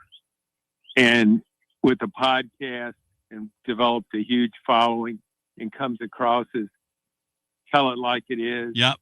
I think in today's world, good or bad, it doesn't matter so much as name recognition does. Well, I'm thinking of her kid right now, and I'm thinking of a podcast name, and please forgive me and excuse me for saying this, but there's a huge podcast called what is it, Matt? Who's Her Daddy? Is that podcast? And her podcast could be Who's His Daddy? With Diana Rossini. Look, don't rule it out, because so many people don't have any shame. There is no shame. No, we celebrate shame today. Yeah. Yeah, exactly. That's why. Oh, Call Her Daddy. Call Her Daddy's a podcast. So her thing could be, because it's Who's Your Daddy is usually the saying. Who's His Daddy should be her thing. I'm sorry. Who's His Daddy? Or she could do Call Him Daddy. But that's already taken. Jack believes in Christ says, pathetic, TB, you hypocrite. Why am I a hypocrite? People celebrate shame today, man. I didn't do it. Pathetic, TB, you hypocrite, Jack said to me, John, for making sport Why of is he her. calling you a hypocrite? I don't know. I don't know. So I think the most interesting thing about this is how the NFL is all about money, exposure. Yep. And this is something that there's just dead silence about. It just doesn't respond. And ESPN hasn't covered it at all. Like it hasn't happened. like literally everybody. And Matt's right. Generally when the league's afraid of something, that tells you there's more there than meets the eye. There's no telling how many players these two have moved around. That's my whole problem with it. You're in a league where, and if you talk to anybody, these national people, when they put their hands on the scales locally, it forces the local beat writers to then go cover those stories. There's an expectation there. Sure. You know? Happens all the time. Yeah. Kiffin's Rec Lexus says ESPN must have reporters doing the same thing. Is that, Matt, is that kind of your conclusion? Yeah, I mean, maybe not, this 6-year, like a fair type deal, but yeah, I think there's a lot of that kind of insider stuff that goes on. Yeah. Like, I don't think that's the only one. And the woman named her kid after. It might be the worst one. I feel like the more stuff comes out, it was not really a secret that I think the NFL and ESPN and these places kind of knew what was going on, and they just kind of turned a blind eye to it. And I think that's where where they want it to go away even more. John, that is the truth. What Matt just said right there is really the stone cold truth of that whole situation. So, well, I mean, when you start talking about insiders, just how, and that's how people are promoted as an insider. Yes. Well, just how inside are they? Right. And when is it inappropriate to be too far inside? At the what's the guy's name? Schefter, who's a really warped dude, man. When that former kid that played at Ohio State died, and Schefter wrote that tweet about when he got hit by a car, and Schefter said, yeah, he was a first-round pick and it didn't work out for him. It was the most, however he phrased that, it was the most inhumane. They suspended him. Schefter said, he gave an interview, and he said, I can't look away from my phone for more than a few seconds. I'm afraid I'm going to miss something. Because basically he gets texts from agents and GMs all day long wanting him to do their bidding. And that's what he does. He puts stuff out there. Sure. They use him and vice versa. Yes. But he makes $8 million a year doing that. I forget what the quote was. Have you guys ever seen the quote? It's something to the effect of, I check my phone. I got to get that for you. It's really demented. Anyway, Matt's got a pretty good read on this. There's a reason ESPN hasn't covered this. There's a reason the NFL, he needs to be fired. Like yesterday, she lost her job. He needs to lose his job. And I'll tell you something. The fact that she named her son that guy's name, and that poor kid's got to walk through life like that, is a total mess. The fact that these people, and I judge anybody because anybody's capable of anything, absent of when you keep looking up in life, anybody's capable of anything, present company included. But the sinister thing that she's done and he's done, and now he just gets to go to rehab while she loses her job. What rehab's he going to? What counseling? What is he, like a sex addict? I mean, what is he? And as John said, we literally celebrate shame today. That's the culture we live in. So I agree with you, John. I think she'll be back. and better than ever. And she's a victim. She was a victim in all this. Yeah, she may write a book on it. So let's go back to the phones. Yeah, she might just write it. Here, that's the other thing. What if she does write a book and say, hey, Mike, now I see clearly. I thought I was in love with him. I thought he was in love with me. He left me, ran back to his wife. And now here's the tell-all. He made me get this player cut. He made me get this player. We did this. We orchestrated this. It could really be groundbreaking, John. And it's possible she could do that. Yeah, because her career right now is not in great shape. She's got to come up with a different strategy, and she's got to turn it around. And it's possible to do that, especially in today's climate. Yep. The way things are. We're going to go She to She can become a victim. John, you and I were talking off the air. We literally live in a world, and I don't know how this happened, but the shining beacon on Tennessee's Sports Hill is not the torchbearer. It doesn't reside in Neyland Stadium. Rick Barnes and that group in this transfer portal, every player they set out to get and really wanted, they got. With one exception. And they weren't going to get him anyway, but they swung really hard for him, and that was Tyler Tanner. And just because some of you don't believe that Tyler Tanner was real doesn't mean it wasn't real, because it was as real as rain, and they tried like hell to get him. But I am blown away by what we're living in.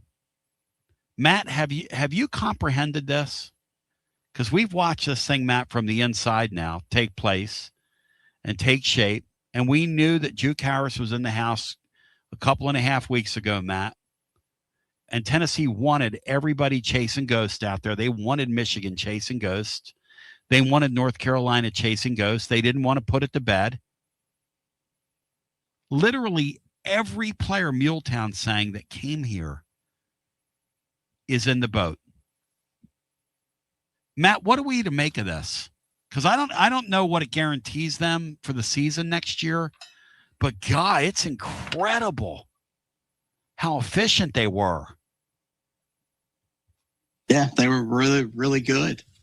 You got the money to do it, and they obviously evaled early and probably made some connections, while the season was going on with different people to get, kind of position themselves to get these visits, and then you bring them on campus, and you got them all. It's outstanding, really impressive. I think I saw, all these portal guys that came to campus committed. I think Kentucky had like 14 players come to campus between high school and portal guys, and like none of them committed to Kentucky.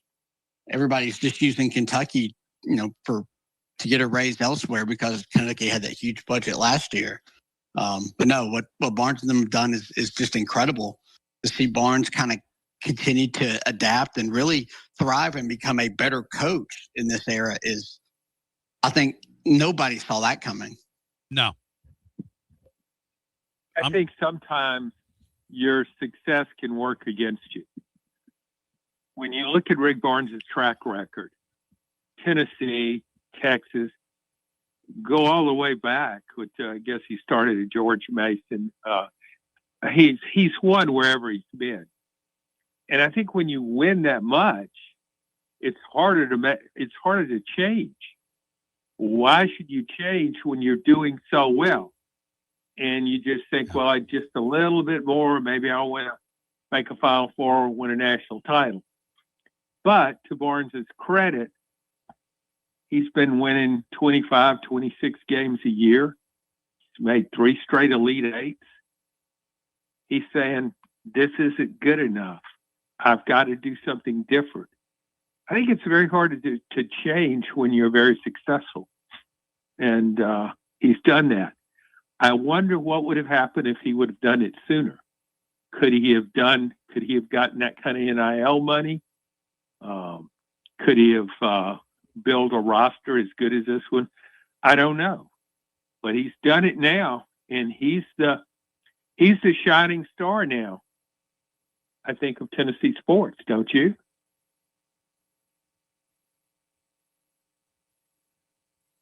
Bri, who is it? Who's a shining star? There's always a coach that's a shining star. Tony Vitello. Pat Summitt was it for a long time. Well, you could also include Karen Weekly in that conversation on the campus right now as having been the most successful over a long period of time and probably with the best chance of winning the whole thing right now of any other coach there.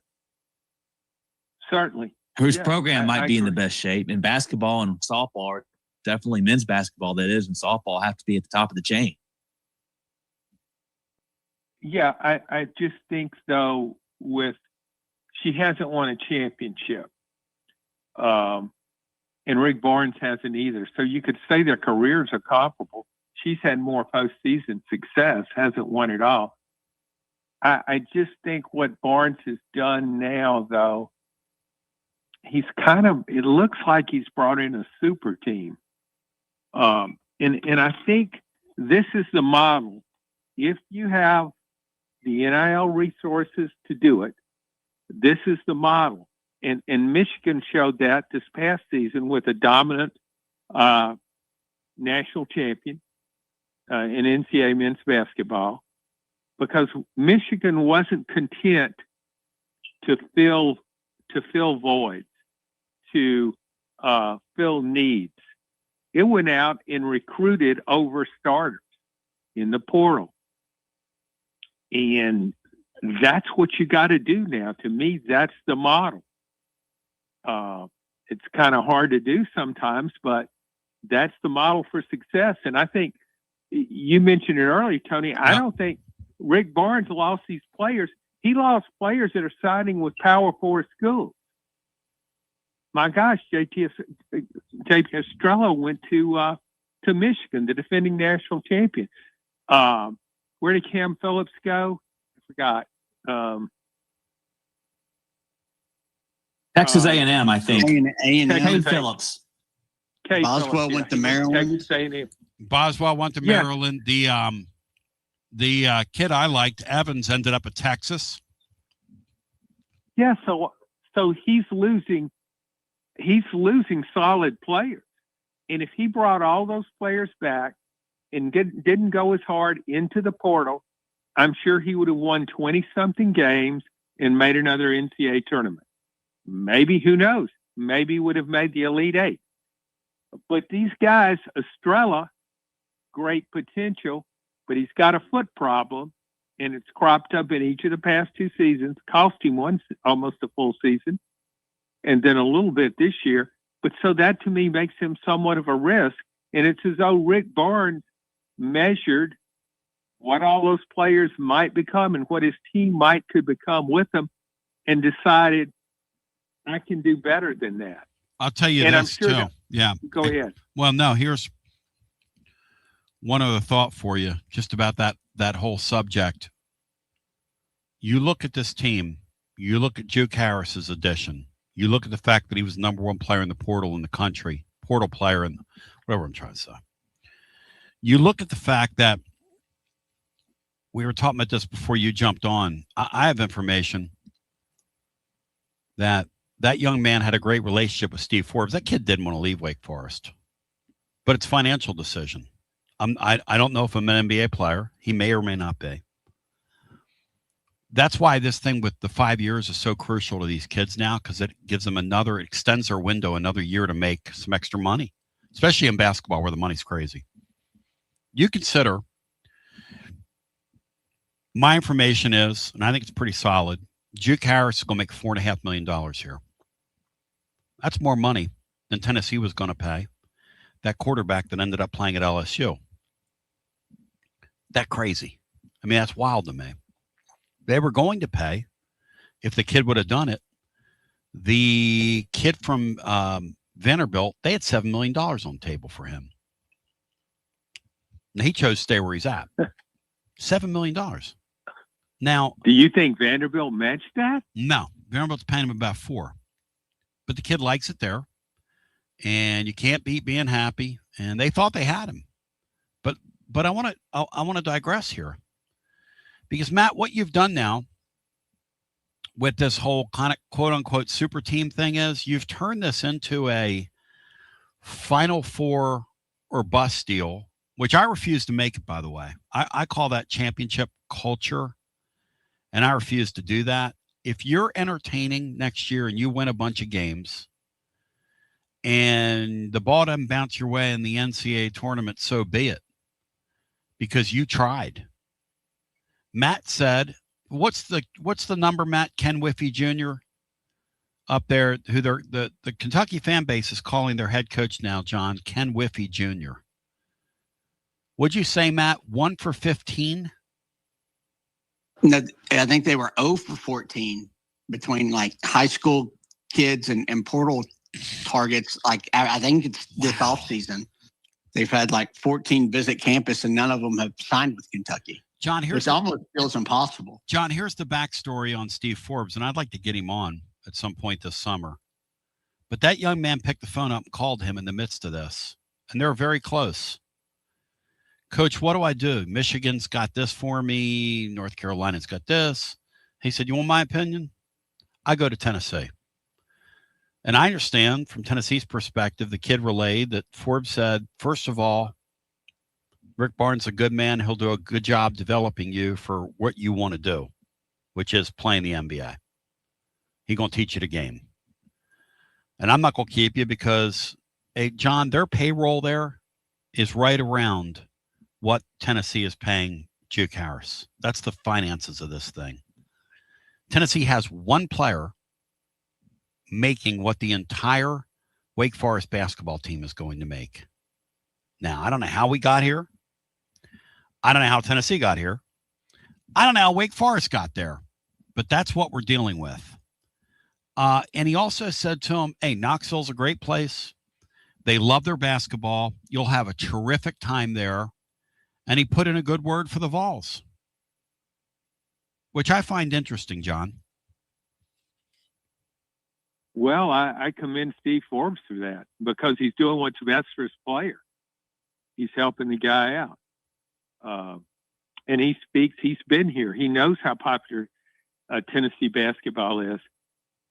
Wouldn't it be something, because the whole narrative on Tennessee basketball has been the really good program with a really great fan base that can't make the Final Four, that if it ends up making multiple Final Fours in the twilight of Rick Barnes' career, I don't think it's out of the question.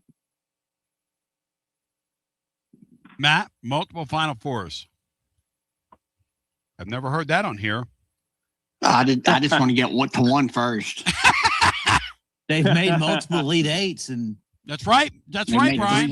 They've won game one. They've been one game away multiple times. And the Elite Eight felt so far away, so far away, so far away. Let's go to the phones. 865-200-5402. Matt, anything you want to add about any of these things that we've discussed here? Anything you want to throw into the pot before we go to the phones here and get it cracking? No, you've probably had some unfortunate soul been on hold for an hour and a half. which says a lot about them more than anything else. To the phones we go. We'll take the fella that's been waiting, or the lady that's been waiting the longest, on a day where I've declared a moratorium on the entertainment district, because literally I'm sick of that. I'm sick of thinking about it. Hi, you're on the air. Welcome in. How my friends and compatriots are doing today? W. Lynn, welcome in. Tony, you've been getting me down a little. I want to get on board here with Matt and Brian. I'm not going to call my baseball team losers. And I'm going to stick with them till the very end. And I will be going over there Friday with my coonskin hat and be on porch 13. I'll be there Friday. Okay, and waving that flag. No. yelling some stuff at the Texas players. I hope it doesn't get me thrown out of the stadium. Mm-hmm. So I'm very fired up for this Texas series. I'm going to scream at our pitching coach. He runs out there. And speaking of all that, use your if head we had Frank Anderson and Q, yep, we would probably be 13-11 at worst. Team would be 11-13. W. Lynn. Players or players? No, not if we had Frank Anderson. That whole pitching staff would be different.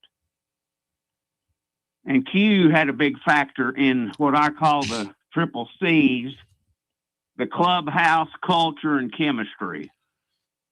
W. Lynn, now, what did you say Tennessee's record is? The record is right now 11-13 in the conference. With Frank Anderson, it would be at least 13-11. Is that a losing record? Yes, it is right now. Okay, so losing records. So that's a losing team. Losing records are compiled by losing teams, and when you're on a losing team, you will describe that team as losers. No, I won't, because we're not losers in the national picture. Really?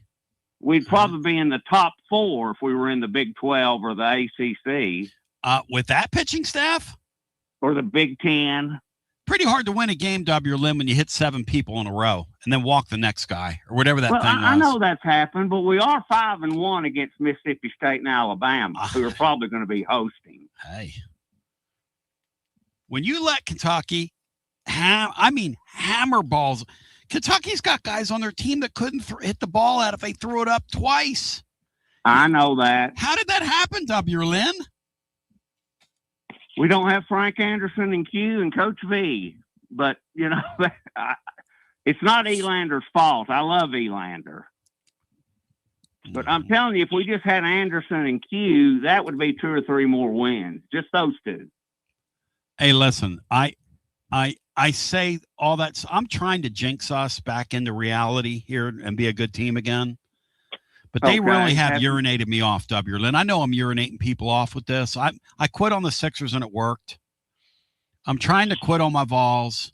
But, man, this season, I've never seen a team invent more ways to lose. And that Sunday thing that they did, a 6-run lead, and you're holding on for dear life. I don't trust these guys at all, man. I mean, not at all. I'm telling you, for the rest of our lives, if this keeps up, it can't keep up probably the way the money's going and how teams are built. Clubhouse, culture, chemistry is going to be the key. You throw 8 guys in a room together in basketball that have never played together. Oh, they might all be great Christians and great citizens. Yep. They get in that locker room, you don't know what's going to happen. Oh, no. What goes on behind closed doors, you don't know. Here's that's the truth. I hate that's the way it is now. But somebody was talking about Fisher doing pretty good in the pros. And I'm like, oh, yeah, that's the guy we got for Ole Miss had 1 year. Hey, John, there's no guarantees that baseball team, is there? I mean, basketball team, no guarantees. No, not at all. But still, I mean, you're going to have a team that wins a bunch of games, and it's probably going to be a lot of fun to watch. So there's going to be entertainment value here. Yes. To get it in the tournament, you don't know how that will unfold. But the more talented roster you have, the more I like your chances. And Tennessee has made it to the 3 consecutive Elite Eights with less talent than the next roster they have. I just think this team is going to make a Final Four. I really do. Hey, Matt, do these guys in baseball need to close strong to get good ticket sales for next year? Or do you think they're going to get good ticket sales anyway, Matt? Where are you on that? I mean, the winning cures all. So the more they win, the easier it is to sell tickets. If they peter out here, right? What do you think happens with the ticket situation? Because I think you're gonna have a little bit of a decline in season ticket sales, regardless of what this team. They could go back to Omaha, and I think your ticket sales would still go down a little bit. It's going to be interesting to see. The Vitello factor that's not there. Yeah, it's going to be very interesting to see. John, what's your sense of that in terms of Tony V's no longer there? Doesn't feel like the show that it once was. We like the sizzle with the steak here, but this is a very good baseball community nonetheless, though, John. Always has been. Well, I don't know. It's always been that. I mean, there was nobody going to Lindsey Nelson Stadium there for a while. There's a lot of kids, I think, that play the sport is what I'm saying. There was a lot going in the mid-'90s. It's very robust here. Yeah, I agree. But I think what you'll have, let's face it, Tony Vitello was a big part of that. He was a charismatic coach, charismatic personality. There were people that went out and watched Tennessee baseball games. There were women that went out and watched Tennessee baseball games that didn't care anything about baseball. They went there because of Tony Vitello. And that's just a fact. I don't know that Tennessee can approach that kind of popularity in baseball without him. But one way it can, if it has a super team again. This team obviously isn't super. But you're going to miss. I mean, Tony Vitello was a driving force behind all that. He didn't.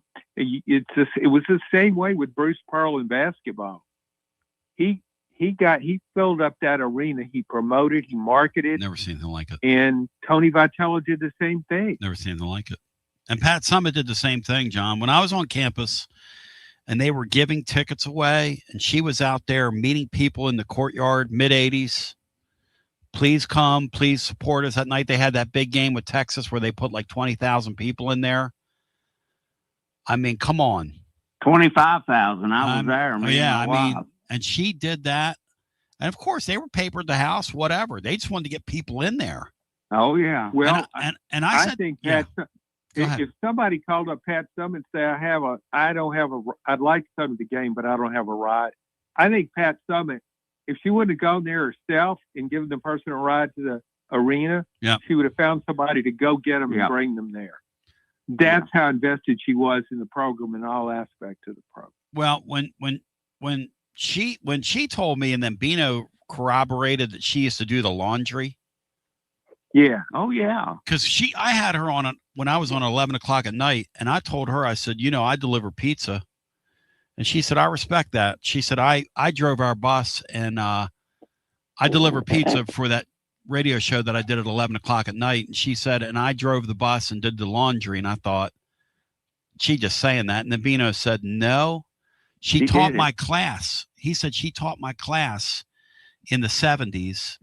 And she was doing all that stuff too. Almost like, John, it was a club sport, guys. They were trying to get it off the ground. Yeah, sure. Isn't that wild? And, but I tell you what,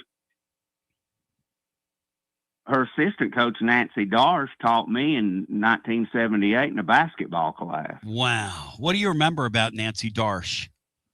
She was a great lady, very fair. To get an A in that class, you had to work. Damn.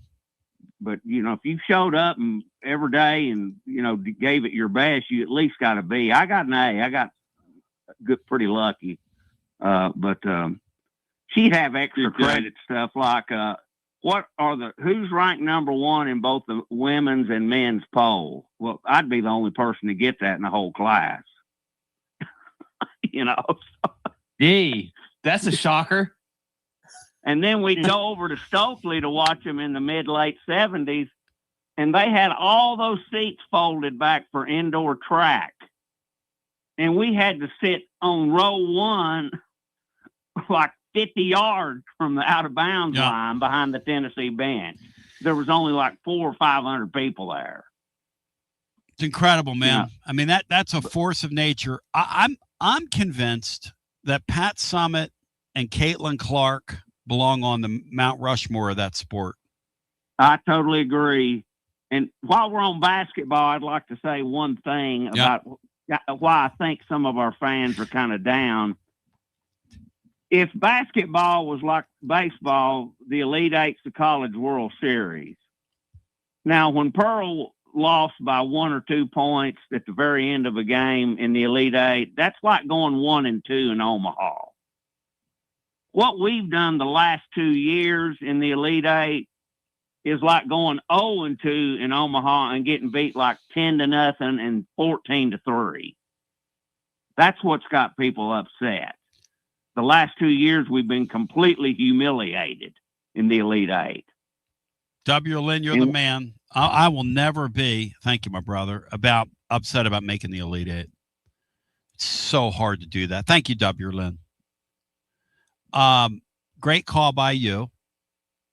Hey, John, I got to share something with you. Do you remember Titans Bills call about the roast beef? No. You familiar with this? Matt, who's the former AD at Rutgers? And she was a coach in something here. Brian, do you remember the story? And because Titans Bill shared a roast beef. I've tried to forget Titans Bills stories, to be honest.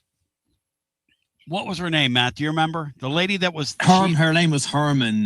Julie Herman. Ann Herman or something Julie like that. Herman. She ended up being a AD at Rutgers. John, are you familiar with Julie Herman?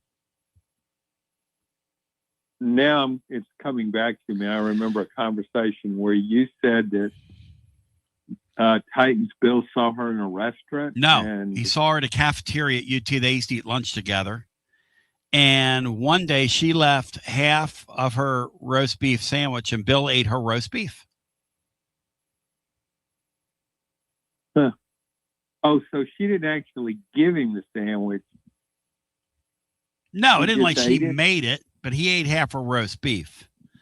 Brian, I'm being told that until Karen Weekly gives Titans Bill a portion of her roast beef, that she can't be considered for what you were wanting to lay on her, according to one of the commenters here. Well, I just hope that he doesn't choke on her portion of the roast beef sandwich. I speak for Michael Motes, who says, I learned after the football team cratered late in Fulmer's tenure never to take success for granted. Amen.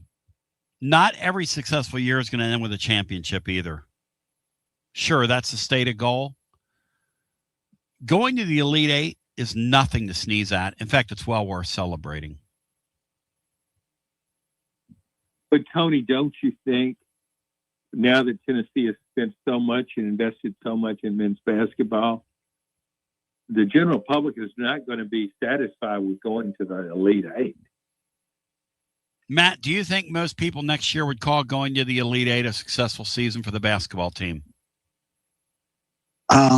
Yeah.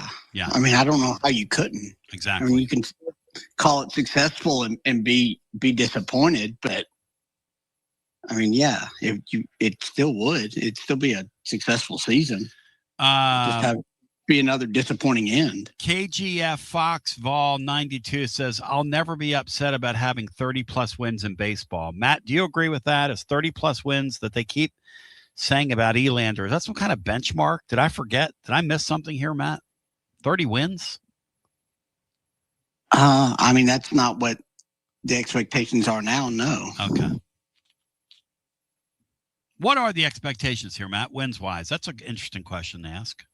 I think make the postseason 4 out of every 5 years at least, and you'd like at least half of those years you'd like to host a regional and compete to go back to Omaha. That's where the program should strive for. COVID notwithstanding,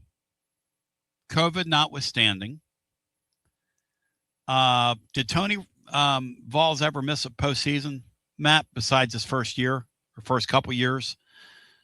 Just as his first year, they actually missed Hoover that year. You would have just ripped the guy.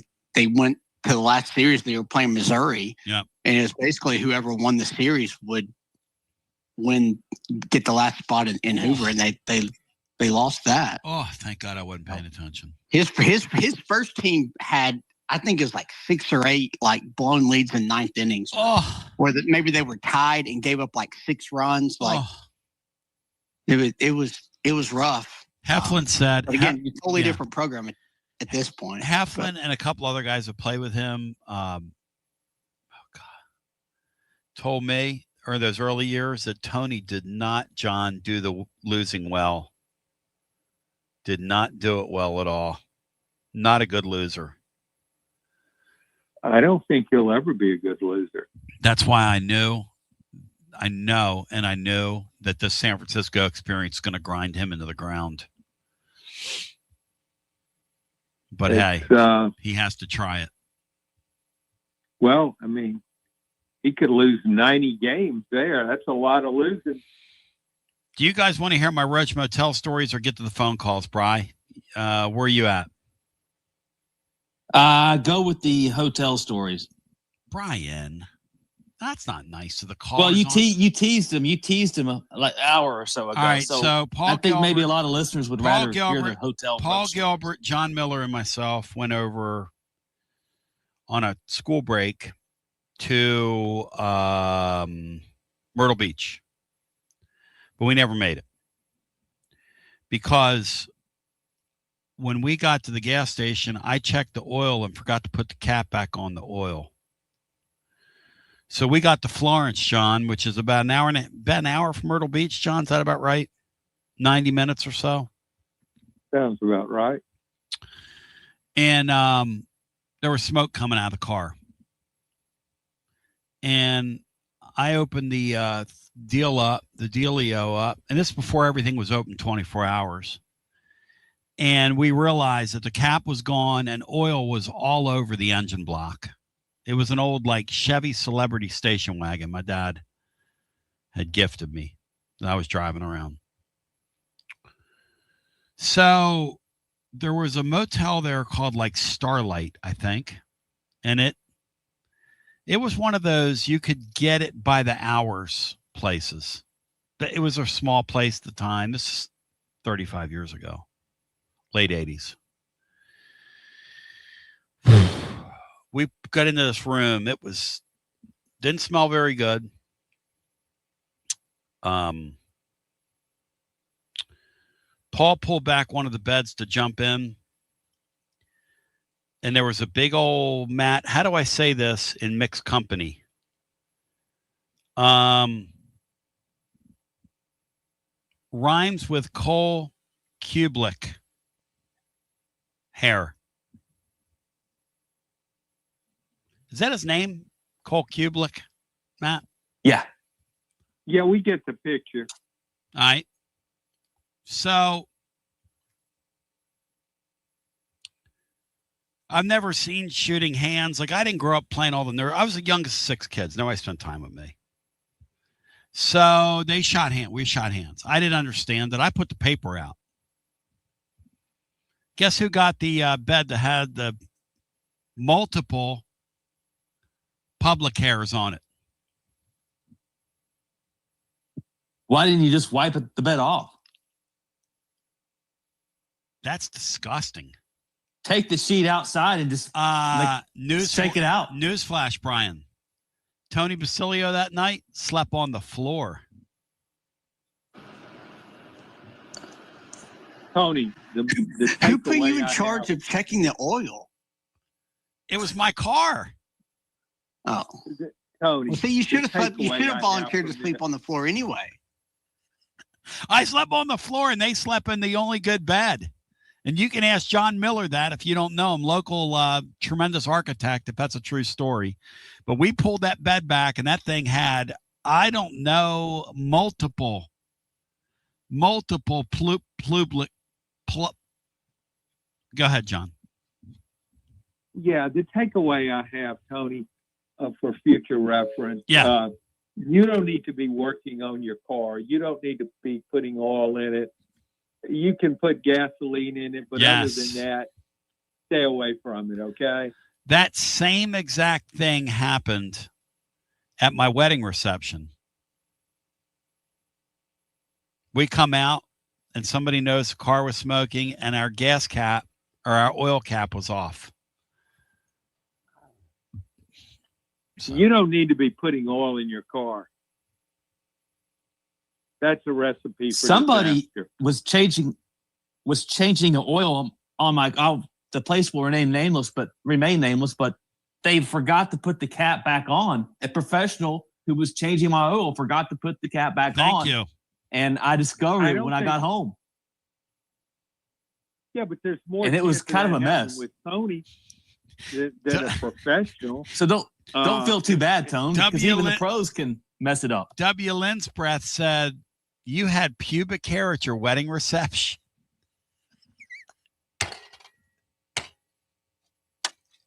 I figured that would come up.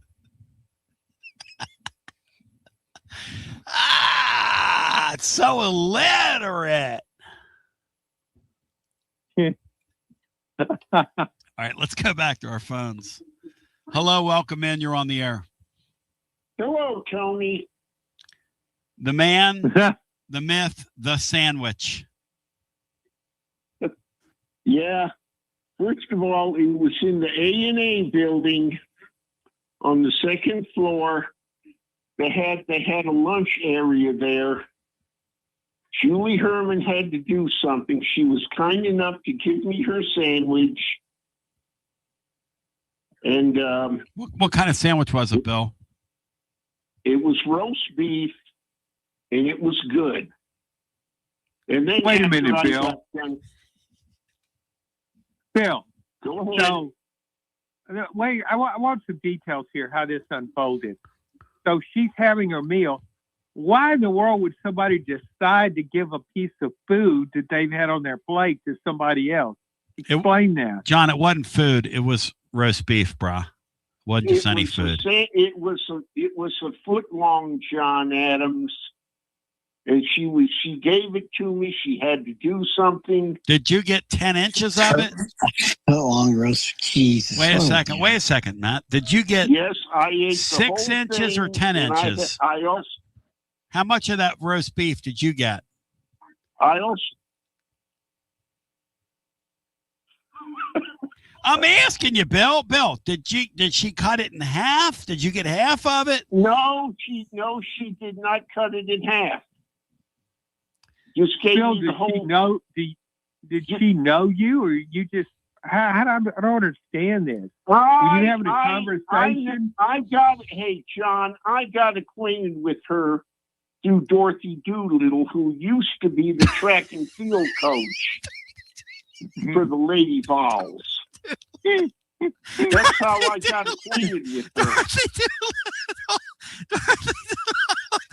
I love that story so much. Wait a minute. Matt, it was a foot long. Matt, do you like that it was a foot long, Matt? Now we learn a month later it was a foot long. Matt, are you for it?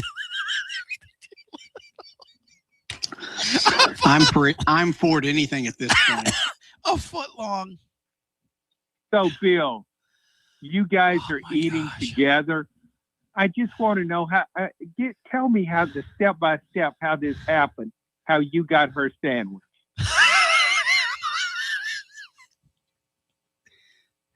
Did she just see you over there and said, "Here, eat this"? She gave it to me. Why? What precipitated her giving it to you? I was sitting on one side. This was on the second floor in the A&A building. Okay, you're at a table the same. That's arts and architecture where he worked, John. You're sitting at the same table together. No, we didn't sit at the same table. We sat at separate tables. She got up and asked me, Bill, would you like to have my sandwich? I said, sure, Julie. She was kind enough to give it to me. What kind of sandwich was it? Yeah. Roast beef. And what were the dimensions of it? It was a foot long. It was, not too long. It was the kind of a sandwich that you would probably get, let's say, at Firehouse Subs. Bill, or at Subway. Bill, I'm not trying to be like funny here or anything, because I know you think I'm trying to crack on you. You're always trying to be funny. Did she take a bite of that sandwich, Bill? I'm just trying to picture this. She took a little bit of that bite. She just took a little bit of it. So So she took a bite of it and said, God, this is awful. Maybe this guy will eat it. And you did. Bill, what was on the sandwich? It was roast beef. Well, Bill, have you ever experienced this anywhere else where you've been eating somewhere and someone came up to you and say, hey, I'm not eating the rest of this. Do you want it? Have you ever had this happen before?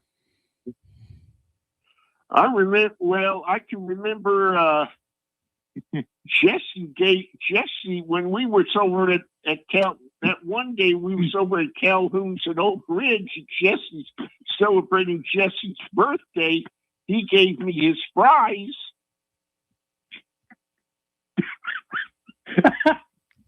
But you know what, Bill? Hey, fries are not a roast beef's roast beef, Bill. I mean that. Brian, so you take the fries right off the plates, Tony, of somebody else's. You take someone else's fries right off their plate. A buddy of mine that's real particular, I took his fries off his plate one day, and he was literally getting ready to slap the hell out of me. So don't you ever touch my plate again.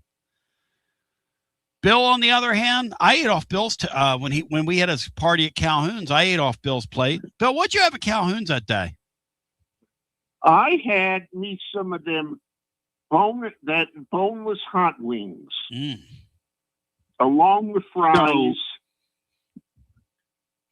Bill, has anyone with whom you had no relationship whatsoever offered you food before? No. I don't know that he had a relationship with Julie Herman, John. What are you trying to start here? Well, he knew her, is what I'm saying. He enjoyed He enjoyed a roast beef. Matt, how big was the sandwich?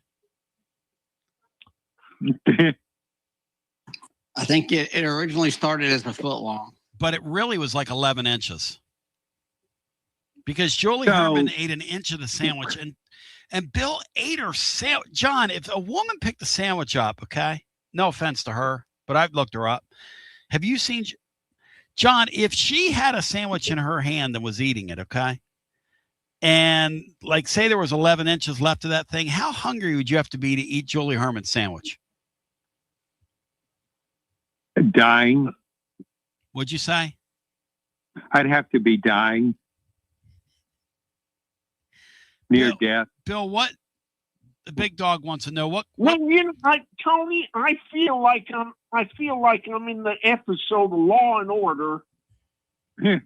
and you're the prosecuting attorney. What condiments were on that sandwich, Bill? Do you remember? I know it was a long time ago. There was no condiment on that sandwich. You ate a dry roast beef sandwich? A foot long? Good God. No mayonnaise on it? No nothing? No cheese? No nothing? Yes. Why would she even order such a thing? Bill, when she took a bite out of it, did you notice they were selling them over there in the counter? Okay, I understand that. Right in the second floor of the A&A building. Bill, listen to me. When she took a bite of that sandwich, did you notice the expression on her face? Hey, John. No, I didn't know. I didn't notice anything because I was fixing on opening my lunchbox, and then she approached me and said, "Bill, would you like the rest of my sandwich?" I said, "Sure, Julie." What was in your lunchbox? Yes, I said she had to do something. What was in your lunchbox? Well, I believe I either had a bologna and cheese sandwich or a peanut butter and jelly sandwich in my lunchbox. I think I would have rather had that than something somebody gave to me after they'd taken a big bite out of it. She only took a little bite, he said. So it was so bad, she wasn't sure of it. And then she took a little bite and said, "Oh, my God, I'll give it to this guy." Bill, in your humble opinion, why did you call today? Well, the reason why I called is Matlock's over. Well, Xfinity is. Brian said Matlock's over. He just torpedoed you, Bill.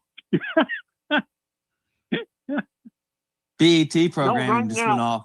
Right now, I'm sitting in the living room. My sister Sandy and her husband Rod is camping, and I'm sitting in the living room and watching Boardwalk Empire on HBO Max. I thought that was a horrible show. Did they leave you any food, like leftover sandwich or anything? Well, they left me some food. For my lunch, I had me a couple of breakfast burritos. Had there been a bite taken out of the burritos? No, John, there was not been a bite taken out of the burrito. Bill, do you have any updates? Lord, do you have any updates? Do you have any updates on women on your lists? On any updates here for us? Yeah, I have one here that I fell in love with. Saul Ruka. She's a professional wrestler, and she happens to be the same age as your son T Jr. She's 26 years old, and she wrestles in the WWE. Saul Ruka. That's her stage name. She sounds really inviting. Saul Ruka. Sounds like something you would. Sounds like something you'd spray like aftate on. That's an odd name. That's a very odd name. Do you think? I wonder what kind of cook she is, like, or prepares sandwiches. Michael Motes wants to know if you know who Tyla is from WWE. Do you know who Tyla is? No. Who are your 3 favorite wrestlers right now? Well, let's see. It's the same Becky Lynch, Charlotte Flair, and Bianca Belair, and I have added Saul Ruka and Liv Morgan. So great. Bill, you could be the man. I love you. Seriously, though, you did not eat a sandwich that was just roast beef. There was something on it. Mustard? You had to put something. Probably it was mustard. I don't recall. It's been a long, long time. Do you think, did she drop that sandwich on the floor? You think Julie Herman would remember that? You think Julie Herman? Hey, if you're a friend of Julie Herman's and you're listening to this, which somebody might just be, could you reach out to her and see if she'd come on? And I want to reunite her and Bill. Talk about that roast beef story. Bill, love you. You're the man. Thank you. Gino Adams, presented by Jennifer Morris. Next move, SmokyMountains.com. Jennifer, you're incredible. Don't you dare buy, sell, or trade a house without the great Jennifer Morris. She's incredible. She's an absolute treasure in our midst and needs to run for office or something. I think she should be the mayor of Knoxville. Matt, Brian, anything else you guys would care to add? It's been fun today. And I'm sorry for being kind of in a dicky mood about the baseball team, but I'm kind of in a dicky mood. I'll never eat roast beef again. Brian, thank you. Matt Diskin, thank you. Hit the like button, like and subscribe over there on YouTube and help us continue to grow, because that is where our business is going. And those of you that are there, if you hit that like button, you really help us grow. We love you. We appreciate you. John, thanks, man. It was beautiful today. Yeah, I just wondered if maybe Julie spotted some foreign object. Or there's no telling what was in that thing. It probably had like blue spots all over it. There was probably more than roast beef in it, and what was in it you wouldn't want to eat. My gosh. Thank you, boys. Thank you, John. Enjoy yourself. Enjoy yourself with me. Matt Dixon, enjoy yourself with me. Brian and Matt, have fun at tonight's baseball game with the Tuesday night Vols, who don't lose on Tuesday nights. We love you. We appreciate you. Tomorrow, Cinco's here. Tomorrow, Watson Brown's here. We have so much to talk about. So much to talk about. So little time to get there. We love you. We appreciate your posts. Oh, man. Oh, let's see here. Oh, man.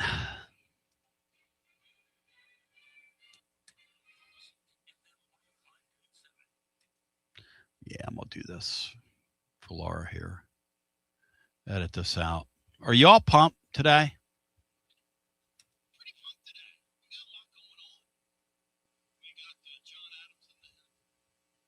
All right, let me see. I'll have to undo that.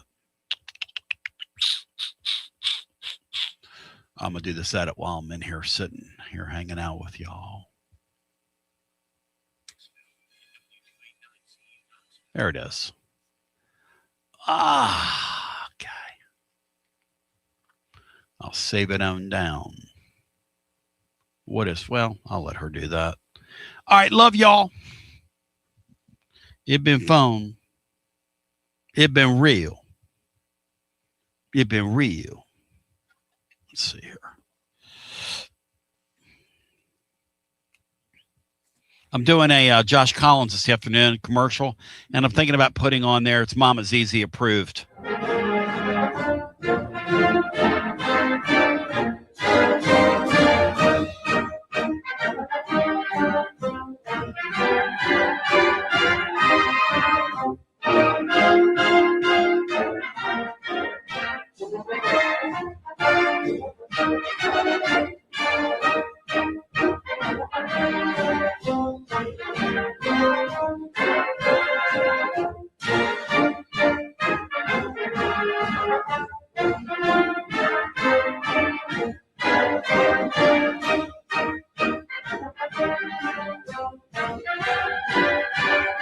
You're listening to FM 105.7 and AM 1340, WKGN Knoxville, and W289CU Knoxville, Fan Run Radio. Tony B, welcoming you to another edition. My name's Tony Basilio. This is our Kingdom. We're pretty pumped today. We got a lot going on. We got John Adams in the house. Presented by Jennifer Morris. Next move, SmokyMountains.com. We've got talk about the implications. The implications of Juke Harris are amazing, man. The thing is, you don't know what you don't know in this deal. So you never know. And you can't count your chickens in the portal circuit. But and Matt, we've got to bust John Adams Stones about what Will Wade's doing at LSU. Have you seen that, Matt? They've got one player right now, the kid from Israel, that the kid that